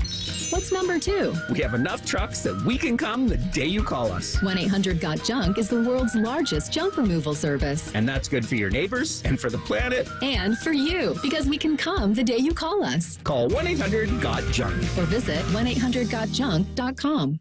After an audit of our programming, the suits here at The Fan decided we needed more baseball. And that common man is stupid. Good news, we fixed one of those problems. Catch the Reds on The Fan all season long. Yay, baseball. When it comes to your roofing, siding, or gutter needs, call Newman Roofing. 614-NEW-ROOF. NewmanRoofing.com. Irish Adventure awaits at the Dublin Irish Festival August 1st through 3rd in Dublin, Ohio. Voted 2025 USA Today Best Cultural Festival in the nation. This year promises 3 incredible days of Irish music, dance, food, and fun. Enjoy unique Irish experiences as you explore one of the top festivals in the U.S., drawing over 90,000 guests to Dublin, Ohio each year. Get your tickets at DublinIrishFestival.org. Cash, moolah, greenbacks, toast, Grilla, chips, bread and mold, cheddar, butter, lewd and scratch, find the lettuce, make a match, lettuce, gravy, game on the back for $30. That's a wrap. There's many words for cash, no doubt, but there's only one $30 cash word. Check it out. Cash word from Ohio, lottery. It's $30, yo. Cash word, it's fun to go with millions of prizes, don't you know? Lottery players are subject to Ohio laws and commission regulations. Play responsibly. 1-877 Cars for Kids. K-A-R-S Cars for Kids. 1-877 Cars for Kids. Donate your car today. Call 1-877-CARS-FOR-KIDS to reach a friendly live agent. Donation's super easy, and your car can be picked up as soon as tomorrow. Call us now, 1-877-CARS-FOR-KIDS. Donate your car today. Did you know you can donate real estate too? Skyline Skyline is introducing a new chicken chili. Come get that world-famous Skyline flavor you love with a new protein option. Try the new Skyline chicken chili on Waze, Coney's, and all your Skyline favorites. At Columbus Skyline locations only while supplies last. Fan weather. From the Logan AC and Heat Services Weather Center. I'm meteorologist Aaron White here with your 10 weather impact forecast for today. A high around 81 under mostly sunny skies. Winds out of the east at 5 to 10 miles per hour. And then for tomorrow, more sunshine in the forecast with highs in the lower to middle 80s. We'll see winds out of the east at 5 to 15 miles per hour. And then as we continue through the week, highs will stay in the mid-80s. We will also see the chance for a couple showers and storms during the week, but otherwise a better chance of showers and storms will arrive here for next weekend with highs into the upper 80s. And that's a look at your 10 weather impact forecast here on 97.1 The Fan. We test marketed naming the show A Guy and His Butlers. Oh, that is very touching. But we thought Bishop and Friends had a better ring to it. Weekday mornings at 9. The Fan. Coffee? These guys don't need coffee. They're jacked on life. And Buckeye football. You're listening to Fan Sports Sunday. Yep. Cole Bartemes, Tim May, Nate Puderbaugh. Well, I was going to give an update on the Braves and Reds score, but they're in commercial right now, so I'll let you know when they come back. There you go. And if you want to hear that game, 1460 AM or 97.1 HD2. Ross Bjork was on with Bishop and Reeser on Friday, I believe. And so let's spin this first one here. If Ohio State would play a game overseas, I'm going to predict, because I actually don't know what the answer to this is. I'm going to predict that he would say yes, as long as Ohio State doesn't have to give up a home game to do so. You know, I try to be very intentional about coaches' development among our staff. There's things that we do in the offseason. We have to have 7 home games. We have to at the shoe. That the community deserves it. Our players deserve it. Obviously, economically, we know what happened when we had 6 home games. You know, we did not meet a budget goal for FY24 because we only had 6 home games in 2023. So we would never give up a home game. But if somebody else wants to give up a home game, you know, look, Ireland has been a big draw for a lot of teams. We would absolutely look at that. You know, again, our brand transcends the state, transcends our country. It's international. You know, we really have an NFL brand value at Ohio State, so we would look at that, but not at the sacrifice, you know, of a home game. The voice has changed there about 7 seconds. There into are that 48 clip. squares, and one was right above the other. Yeah, this is what happened. Look, I give you a lot of sound to play. I knew at some point, I'm like, dang, I gave him like 35 cuts to play in this show. At some point, this is going to get confusing. Well, we've got to 4 of them, right? But yeah. But hey, I totally I agree with Ross Bjork. You don't give up. The home games are too valuable, and I'm talking about from a financial standpoint for Ohio State to be messing around with that. I mean, but of course, you know, we saw Northwestern give up a home game back in whenever that was when Dane Sanzenbacher was still playing. I think it was no.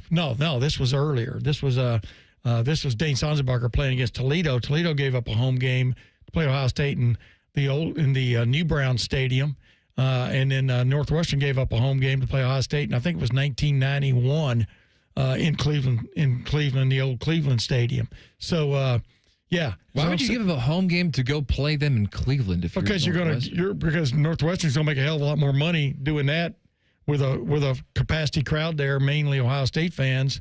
Paying the freight. That's why you do it. So in that case, Northwestern would get the majority of the money? Yeah, I don't remember what the cut was, but Northwestern, it was Northwestern's home game, and they opted, I think the Browns were the ones trying to make it happen, or the people running Cleveland Municipal Stadium. That was a long time ago. Toledo did the same thing. When was Dane Sanzenbacher on the team? The mid-2000s. Late 2000s, early 2010s. Exactly. But bottom line is, and I just remember he had a good game that day is what I remember, and he was from Toledo, so originally. So, But the bottom line is, you don't – you let it be on somebody else's ticket, but then if Ohio State goes there and they're playing Western Michigan.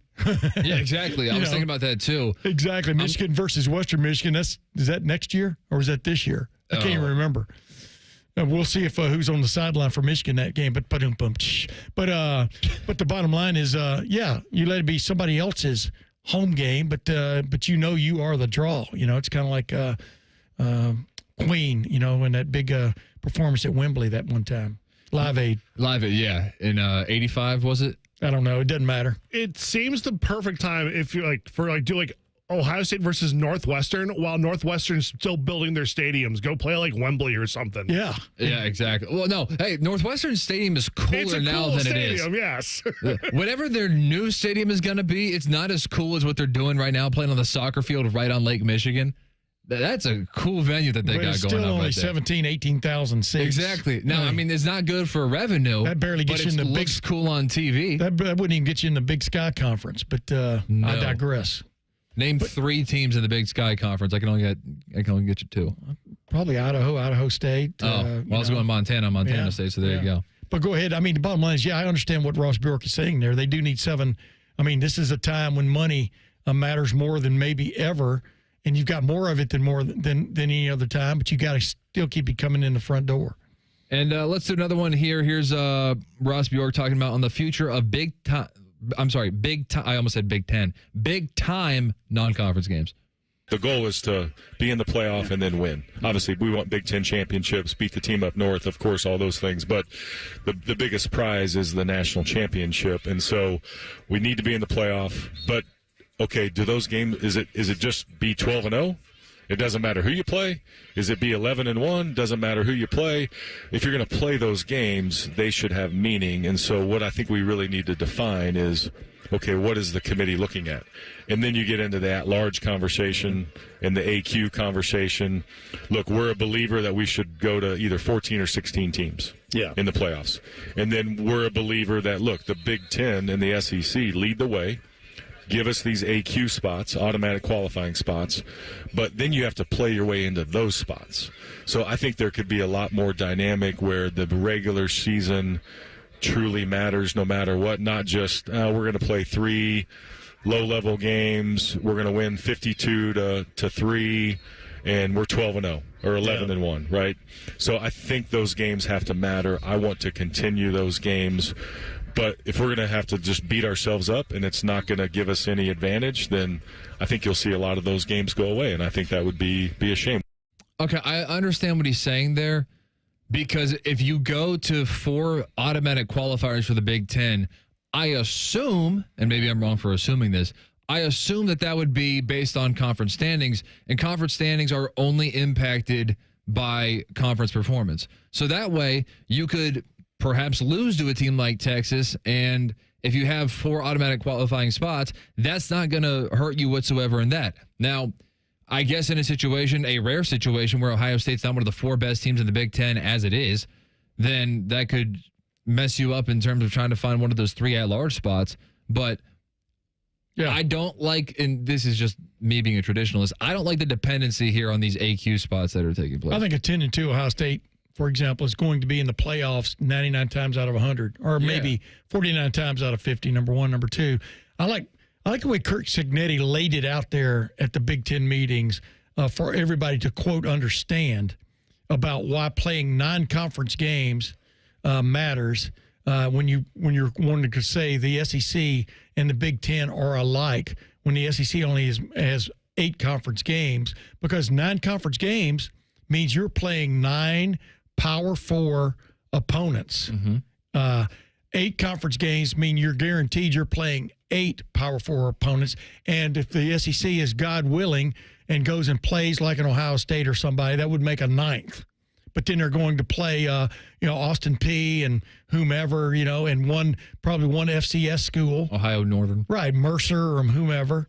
No, not Ohio Northern. That's Division III. But the bottom line is, I understand the argument. See, college football, this is what's funny. Everybody wants it to be like the NFL. A lot of people do. I don't, because that's the NFL. They've got their own bailiwick.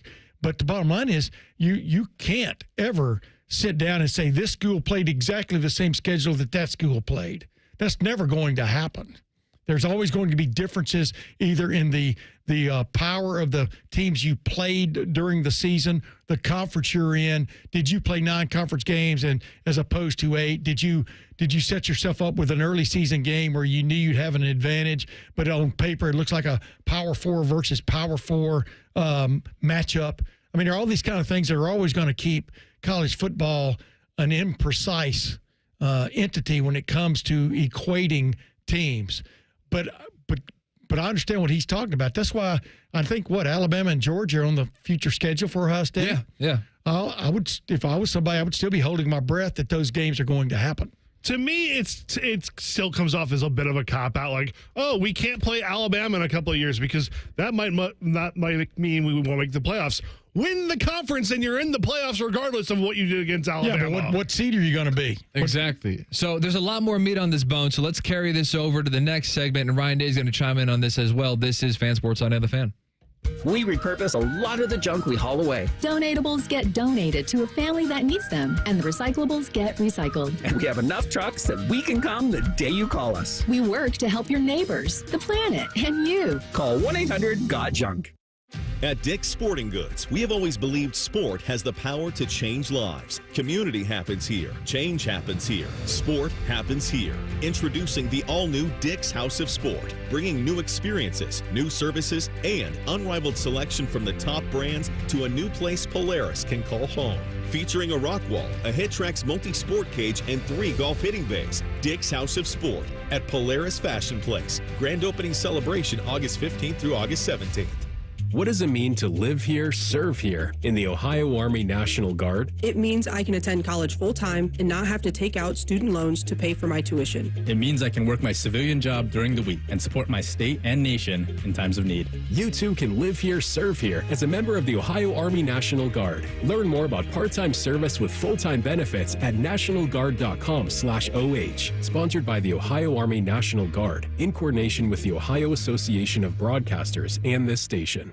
Delaware County Veterans Services, here for those who served. Located on the ground floor of the historic courthouse in downtown Delaware, our team of veteran county veteran service officers is ready to help you access VA benefits, emergency financial assistance, dental and medical grants, transportation, and more. Need a ride to a VA appointment, facing a financial emergency? Are you or your spouse simply looking for answers? Then give Delaware County Veterans Services a call. 740-833-2010 to schedule an appointment. Delaware County Veterans Services. At United Dairy Farmers, peach is our most popular ice cream. And once you taste it, you'll know why. Right now, get 2 48-ounce cartons of UDF peach ice cream for $10. It's only here for a short time. UDF peach ice cream, made for you. Matty Ice is currently bathing himself in creamy jalapeno dip. And I've officially run out of ways to tease this show. Rothman and Ice. Weekdays at noon. The Fan. Take the Fan with you wherever you go with the Fan app. Download it now, or we'll find you. You bring your lunch money today? Good, give it to us. This is Fan Sports Sunday. We're here. Cole Bartemes, Tim May, Nate Puderbaugh. Tim reliving some of his favorite SNL moments of all time in the commercial break. From long ago, baby. Mm-hmm. Dan Aykroyd, Jane Curtin. The line starts, you ignorant, and then it goes from there. I thought you were about to say it for a second. As we also tried to hunt down who was the quarterback of BYU in their championship year in '84. Yeah, it was the first time I voted in the AP poll, and I voted Brigham Young #1, as did almost everybody else. But that was you Heisman voter talk too? about imprecise. I mean, that's what determined national champions back then is how you stood in the polls, and there were quite a few times where the UPI poll, which is the coaches poll, was different from the coaches poll shouldn't exist. Football writers poll, like in 97 when Michigan won the national in Nebraska. It was a split national championship. Okay, who was on which side? Because whoever won the coaches poll, I am barring them. The coaches poll had Nebraska, and the writers poll had Michigan. And I remember Grant Taft was representing the Coaches Association. He was at the Big Ten meetings the next year, and I asked him a question about the fact that because we were moving toward that BCS. Obviously, was the next year in '98, first year of the BCS, and I go, why would you come here and talk about the veracity of the coaches poll in front of a group that in fact split the national championship last year because the coaches voted Nebraska #1 and the sports writers voted Michigan #1. He had some kind of former Baylor coach. He had some kind of political answer, but yeah, this is so much better than back in the day. It's ridiculous. Well, I mean, I don't know if it's optimal because I don't think that regardless of what you did in the regular season, I don't think there should be 12, 14, or 6. Like, whoever finishes 12th or 14th or 16th, wherever this is going after this year, they don't deserve a shot at a national Ohio State was number 4 in the Big Ten last year. Yeah. And won the national championship. Ohio State barely got in 2014 and won the national championship. I mean, there are teams that get better as the year goes on. Right, but where do you stop it? This is more like the basketball scenario. What was it, Arizona? I keep bringing that example up. They were like 4th or 5th in the Pac, whatever it was, in Pac-10 or Pac-12 in 8, basketball. 10, or 12, pick one. Yeah. And then they went on and won the national championship because they got hot at the right time. Ohio State clearly was not hot. The fans were hot coming out of the Michigan game last year, but then they got their act together and won had the greatest run, in my opinion, in college football history with those 4 wins. But the year before, they would not have made the playoff.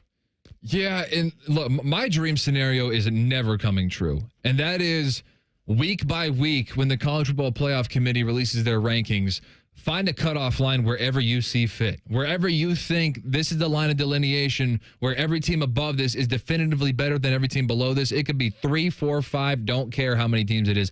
We are never going to see that. However, that's the dream scenario for me. These games make money for people now. You made $6 million. I think it was $6 million if you got in the college football playoff last year. Okay, but where do you stop, Might have been $4 million for the first round and then kept increasing. But where do you stop? Well, because everything that you're saying about, hey, I don't think you should ever. The SEC is proposing a 30-team playoff. I don't think you ever get to a point where you go, this is going to be it ad infinitum. I don't think you ever get to that point one way or the other. Because like I said, when I was growing up, people won poll service national championships. Ohio State counts 1970, although they didn't really, because when it came out in 2002, when they finally won another national championship, they said it had been 34 years since 1968 when they won their last one. So even their own press release was different. But the bottom line is, I think getting more teams involved or having a chance, it's more of having a chance to be involved at the end, heightens things as the season goes deeper into November. Yeah, but every argument that you can make as to why the 12-team playoff is a good thing or the 14 or a 16 hypothetically, like all of those arguments can carry over as you expect. Well, why not 32? Why not 64? Well, if it's all, hey, man, the more games, the more money. Okay, well, then let's just have everybody do it. And the reason that happens when you only have 2 teams, like the BCS, which I was fine with, you've got maybe 1 or 2 other teams that claim they should be that second team. When you have 4, you have 4 or 5 other teams that think they should be that 4th team. Exactly. Now, when you have 12 or moving to 16, you're going to have 20 teams. If I had a bell, I would ring it like crazy right now. Right. That is a great point. Right. That's one that I think that's always been the case. Yeah, but that's one that a lot of people. What about us? Exactly. But that's a point that a lot of people missed on because I think, and I've definitely heard it before, even here in Columbus, where. Well, hey, once you expand to 16 teams, then no one's going to be arguing about who should have gotten in. That is so false. Yeah. The closer that you get to think of the bell curve. The closer you get to the middle, the more data points that there are. Yeah. And so there is going to be a tougher competition for that 16th spot than there would be for the 4th spot because there are more teams that are more similar. This is what drove me crazy last year. I mean, this idea that Alabama thought it belonged in the playoff and Indiana didn't, or Ole Miss thought they belonged. Alabama lost, 3 games last year? One of them was to a lackluster, really pathetic Oklahoma team. They got beat bad, too. Exactly. Indiana had 2 losses last year. One was to Ohio State, and one was to Notre Dame, the 2 teams that played for the national championship. So, you know what? Maybe you had a little bit of a clamor going into the playoff, but after the playoffs ensued, you had no argument, Alabama and Ole Miss, for being in it. Yeah, exactly. Because, look, like Joel Klatt, and I got a love-hate relationship with Joel Klatt, but one thing that I do like that he says is the games have to matter. So 100%, and that's my whole thing here, is why I think that there shouldn't be a gigantic playoff because you shouldn't get that many mulligans. It's kind of unfair in a way that Georgia gets to beat Texas twice in the season. Right. And then somehow Texas was closer to winning a national championship than Georgia because Georgia lost its quarterback in the SEC championship. For sure. game. But Texas made the Final Four. Georgia didn't. You know, when Eli said that 30 playoff thing at the SEC Media Days, he had said, it's like, well, the 8th place Big Ten and an SEC team should get in. The 8th place Big Ten team last year was 8-5 Minnesota. I'm sorry. If you have 5 losses, I don't care if you think you should be in. Exactly. And I got a problem with this in basketball, too. Because in basketball, we're taking the 11th best Big Ten team instead of the 2nd best Missouri Valley team. Right. I'd rather take a team from a mid-major who was 2nd in their conference, and I don't think either team would win the national championship anyway. So what's the big deal? I'm agreeing with you. If you pass the plate right now, I'd put $10 in it. You know, if this was a Southern Baptist church and you're taking up the offering, you're exactly right. But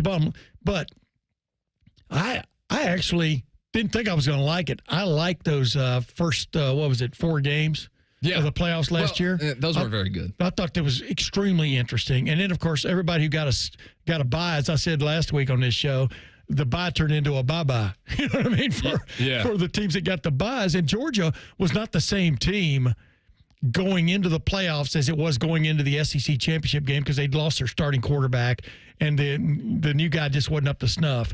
You're still what I'm saying. Everything's fluid when it comes to college football teams. What I don't like about the extended playoffs is college football rosters are not built for that. They are not built to lose 4 or 5 guys to injury as a playoff schedule ensues and fill them in with – no, you can name Ohio State and maybe 2 other teams, but teams can be totally different in week 3 of the playoffs as they were in week 1. That's the only thing I don't like because there's no waiver wire. Well, okay, but what I would say is in the NFL, the NFL has more injuries than college does. I don't have data on that. I just think it's true. But apples and oranges, though, really. Yeah, but the difference is with college, you have other big schools, at least, you have other big-time recruits underneath them, and you have deeper rosters. But they haven't played. I'm just saying, it's not the same team. I mean, it's like, Ohio State, after they got through their spate of injuries, then just basically didn't luck out. But it was, Josh Fryer's out there playing right tackle. He's banged up like you wouldn't believe, right? Through the entire playoff run, but he's getting out there and making things happen. Was he the same player he was in the middle of the year when he wasn't banged up? No. That's my point is like you almost are forced to play guys to a certain extent just to get through it. And I'm just saying, I'll just go back to college football rosters are not built for that, even though they'll have 105 players on them now. They've had more than that, obviously, in the past with walk-ons, et cetera. But they're just not built to lose 3 or 4 key players and be the same, anywhere close to the same team. So if you have 4 automatic qualifiers, what would conference championship weekend look like? Because what you should probably do is get rid of it. you know what Patini I'm open to that.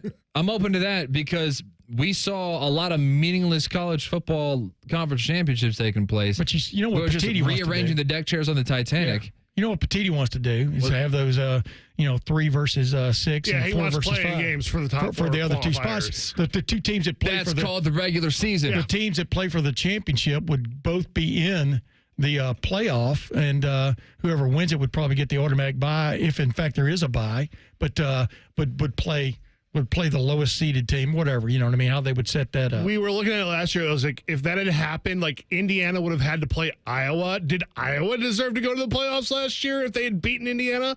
No. Hey, the only good thing you can say about that is it gets settled on the field. The reason I keep saying this all the time, Nick Saban's national championships are more meaningful to me than Bear Bryant's because Nick Saban had to play in a playoff to get national championships. All right, hey, one more segment left in the show. We're having fun. Stick around. Listen in Fan Sports Sunday. Whatever you're doing right now, just know that Bo Bishop is enjoying a sip of bourbon, even if this promo is playing in the morning. No judgment.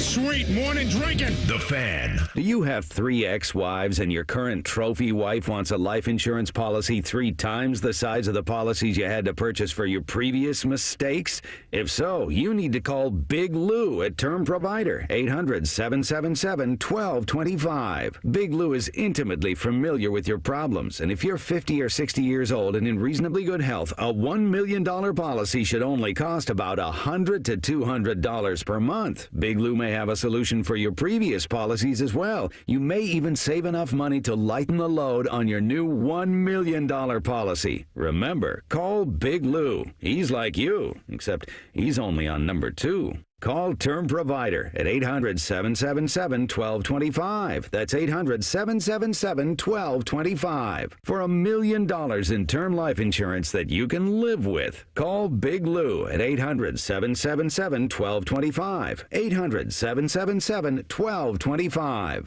Got one of those days that never stops? Try a stop at Speedway and refresh the vibe with 69-cent large Big Coke drinks. Get 69-cent large Big Coke drinks at Speedway with Speedy Rewards. The convenience stores of Speedway. Valid through 8/26/25. See app for full terms. Hey, Drew and Jonathan Scott here. Build a customized renter's policy with American Family Insurance so you can protect your tandem bike on the go. Thief! Oh, he is struggling with that two-seater. Life's better when you're under American Family's roof. Insure carefully, dream fearlessly. Get a quote and find an agent at amfam.com. Some exclusions may apply. Products not available in every state. American Family Mutual Insurance Company, SI and its operating companies. 6000 American Parkway, Madison, Wisconsin. Discover uncompromising quality at a reliable price with Giant Eagle in Market District. Look for signs throughout the store highlighting lower prices. Surround yourself with savings at Giant Eagle. Experience value like never before. Visit Giant Eagle today to see how easy it is to save. Hugs from patients, like Patrick. It's something QC Kinetics medical professionals experience every day. I hugged them. You should hug somebody who does that for you. They gave me my life back, and I really didn't know where I was going to go because I was definitely afraid of having a knee replacement done. No surgery, no downtime with QC Kinetics regenerative treatments. They give patients relief from joint pain using their own healing properties to repair and restore damaged tissue. And the results? Well, that's why we see a lot of hugs at QC Kinetics. Everything is back that I thought I was never going to be able to do again. I'm still smiling, and sometimes it gets emotional. I get a tear in my eye because of how I was before I went in there. Those smiles and hugs never get old at QC Kinetics. It means patients are finally getting relief. And now, it's your turn. Call QC Kinetics today for your complimentary consultation and see if you're a good candidate for these amazing treatments. Call QC Kinetics, 380-208-4544. That's 380-208-4544.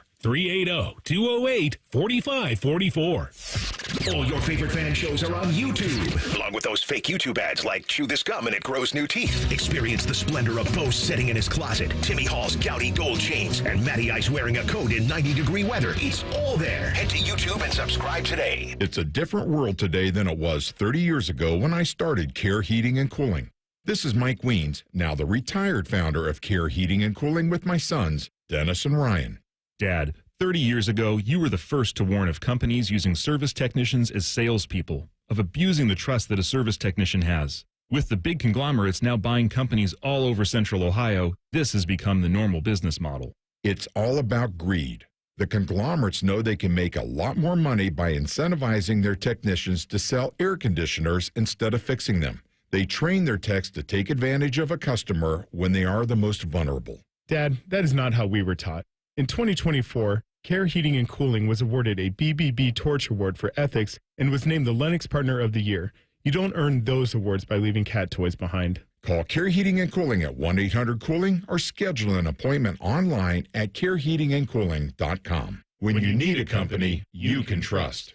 At Dick's Sporting Goods, we have always believed sport has the power to change lives. Community happens here. Change happens here. Sport happens here. Introducing the all-new Dick's House of Sport, bringing new experiences, new services, and unrivaled selection from the top brands to a new place Polaris can call home. Featuring a rock wall, a HitTrax multi-sport cage, and 3 golf hitting bays. Dick's House of Sport at Polaris Fashion Place. Grand opening celebration August 15th through August 17th. When it comes to your roofing, siding, or gutter needs, call Newman Roofing, 614-NEW-ROOF, newmanroofing.com. Need help with budgeting, debt, or savings goals? CME's certified financial counselors are here for you. Free, confidential, and ready to guide you with real-life solutions. Let's tackle your goals together. Terms and conditions apply. Federally insured by NCUA. Visit cmefcu.org for additional details. The Fan Guest Hotline is sponsored by Right Way Heating and Cooling and Bryant, doing whatever it takes to keep you and your home comfortable. The Fan. These guys are at work, so you don't have to be. You're listening to Fan Sports Sunday. Bartemes, Tim May, Nate Puderbaugh, thank you for tuning in. We got 11 down, 1 to go. Reds and Braves, bottom 7. I thought you meant segments. No, that's what I meant. 11 segments down, 1 to go. We got you till 3. Actually, am I correct? Is it 56-40? Yeah. All right. Well, hold on. That was not convincing. Yes. Okay. That was a little bit more convincing. So we got Puderball with the info. We got like 7.5 minutes left, and then we'll take you over to ESPN Radio. By the way, Reds and Braves. Braves up 4-2. That is on 1460 as well as 97.1 HD2 right now. If you want to go listen to that. I had something I was going to say. Oh, my twin Tim May is who's next to me. Because I'm realizing that we are about the same height and apparently about the same weight. Yeah. I weighed 198.7 this morning. What'd you weigh? 198.0. There you go. I told my friends yesterday at the Irish Festival, I said, I will tolerate 198. If that scale says anything above 198, I'm going to be fed up with myself. Isn't it funny, though, because I was up around 211, 212 like 4 or 5 months ago. And I said, no, this is not going to happen. You know, just like sometimes I can will myself to do things, and I just went on a fast FAST diet, not quick, but fast diet. Yeah. And then got it under control, and then kept beating down. I got to get below 200. I did this once before about 10 years ago when I weighed 220, 219 coming back from Las Vegas, where I'd spent a couple of days with a couple of buddies of mine after Ohio State beat Notre Dame in the Fiesta Bowl. And I said, no, I'm not going to be that guy. And then, of course, you do it, and then it creeps back up on you. Yeah. And at 71, you just want to get things under control. I've been impressed with myself. Nobody else has, but nobody. You just gotta. I'm impressed with you. Gotta do things based on your own thing, and if anybody's impressed, whatever, that's good for them. What? So you like going on walks? No, I'm not. I walk a little. I mean, I get steps in. Not like my wife. My wife cleans the barn every day. My wife gets probably 15,000 steps in. I'll be lucky to get 7 or 8 or 10,000, depending on what's on TV that day. Yeah, no, that's pretty good. But I lost 10 pounds one summer just walking. But you can do it, Didn't even realize it. Yeah, but you can do it. That's the thing. And this power walking thing that, you've seen some of these references to, I think it works for some people. But, I do a little weight workout, believe it or not, as slender as I look. But the bottom line is, anybody can do it if they put their mind to it. You're at least the main thing you gain weight, right? The main thing you gain weight from is eating too much. Oh, yeah. I'm 6'2". What are you, 6'2"? 6'4". Yeah. Please. I think I could still dunk on you, though. I don't know about that. I think I can still dunk. This is a tough one. No, I cannot dunk. I was just joking. I was just talking about taking it to the hoop. No, I know that you were just messing around. I think it would have to be a great day for me to still be able to dunk, and it would absolutely not be dribbling into it. It would be wedging the ball into my hand and getting a massive running start that would 100% be a travel. Yeah, like a dunk contest, day. like a dunk contest. Yeah, I've got the vertical leap. I think of Phil Mickelson, so that's where I am. There you go. But anyway, we were talking. We were going to have some Ryan Day sound on a minute ago and stuff, but just talking about that quality opponent. But just. Where do you think the future is going? Because I really do believe, unless the SEC and the Big Ten both play 9 conference games, I think you're going to see the Big Ten kind of throw it, whatever that is, throw their arms up and say, well, we're not playing you, in regular season. That's where unless it's a good payday. Well, I really hope that we don't get the 4-4-2-2-1, blah, blah, blah, whatever the hell all that math is. I hope we don't get that because, as we just discussed in the last segment, the third and fourth teams in conferences shouldn't be guaranteed spots. Will they probably get? And also, look, there may be a year, I don't think we're all expecting this, but it may happen where the Big 12 has a little bit of a resurgence for whatever reason, where all of a sudden we think, or the ACC, where we look at those teams and we're like, wow, like those teams are as good as anybody else. Like they got 3 or 4 really strong teams. I don't think any conference should get preferential treatment over the others. I understand why. And on most years, I would absolutely expect the SEC and the Big Ten to have generally better talent at the top than the ACC and the Big 12. But you shouldn't be guaranteed that. But still, there has to be a body of people, or unless somebody comes up with an incredible algorithm that can put everything together, that determines who those top 16 teams are. So there's always going to be bias built into the system, no matter what your system is, that you come up with picking, for example, 16 teams, how good they are. What if the system says there are 5 Big Ten teams and 6 SEC teams that should be in the playoffs, and maybe, you know what I mean, and 2 or 3 ACC teams and 1 Big 12 team, and 1 also ran. I mean, or whatever you want to call them. Well, that's the funny thing. That's the hilarious thing about this is we always want what we can't have. When we had the BCS, everybody was clamoring for some sort of human element. Hey, I want to be able to watch TV, and I want to be able to influence this voting, or I want somebody else. There was a human element. It was the polls that were involved in the BCS formula. Well, there you go. But I guess it was the computers were too heavily weighted. Oh, yeah, was the exactly. issue. They didn't like what the computers were giving them, so then they wanted more human input. Right. And then they didn't like the human input because they thought it was too biased one way or another.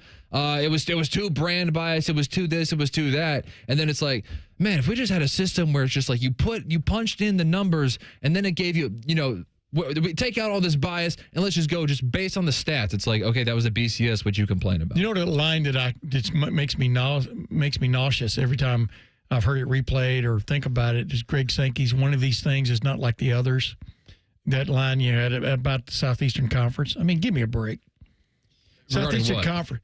One of these when he was talking about picking teams for the playoffs and stuff a couple of years ago. One of these things is not like the other. When he was politicking to get an extra SEC team in, I hate that. The reason I like the expanded playoff is it does give other people a chance. Maybe it's a fleeting chance, but it gives other people a chance. Because last year, the SEC went 1-5 against Big Ten teams in the bowl game. Okay. I'm saying what. I know, but you had me until that. I don't care about bowl game records. Well, maybe you don't, but how else from one year to the next can you prove or even make a comment that this conference is better than this conference? The Big Ten has won the last 2 national championships. And let's complete the circle here. Here's how you do that.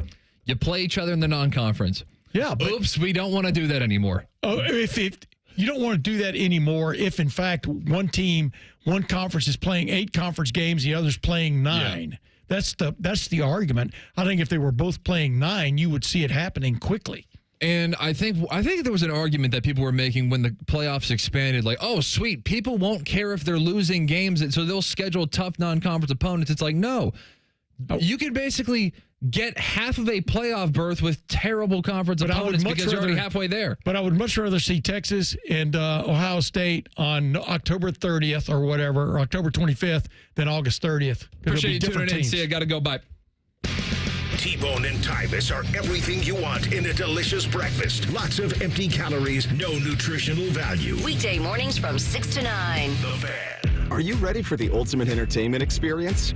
It's all here, only with Spectrum TV Select. Popular apps are included: Disney Plus, Max, Peacock Premium, Paramount Plus, AMC Plus, and more. And live TV for sports, entertainment, and news. Enjoy across your devices no matter when or where you are. Get Spectrum TV Select and start streaming your favorites today. It's all here. Visit spectrum.com/entertainment. Restrictions apply. Let me ask you something. Is your money doing everything it can for you? I don't know. How would I know? Is it automatically saving for special events and keeping you posted on its progress? Like at Huntington Bank? Oh, no. Is it tracking your spending so you can make the best choices at the mall? Nope. Or setting limits on your teenager's debit card? Definitely not. Then it could certainly be doing more. Yeah, sure sounds like it. Let's get more from money. Switch to Huntington Bank. Welcome. Eligibility requirements apply. Some features may require enrollment. This radio commercial was made to convince you to stop speeding. We can't use siren sound effects on the radio, so we'll use other equally jarring sound effects to get your attention. Like telling you that whether you drive a little over the speed limit or a lot, you can crash just the same. You could hurt yourself, or worse, others. I'm at the scene of the collision. And the damage you cause will be beyond repair. See, we didn't have to use crash or siren sounds after all. Speeding catches up with you. Brought to you by NHTSA. Road trip. This summer at Tire Discounters, your tires are your passport to savings because you're driving to Paris, Texas, then it's off to Rome, Georgia, and you'll be kissing the Blarney Stone in Dublin, Ohio. Right now, save up to $434 when you buy 4 tires, and that includes a free alignment and oil change. Stop at Tire Discounters before you see the world.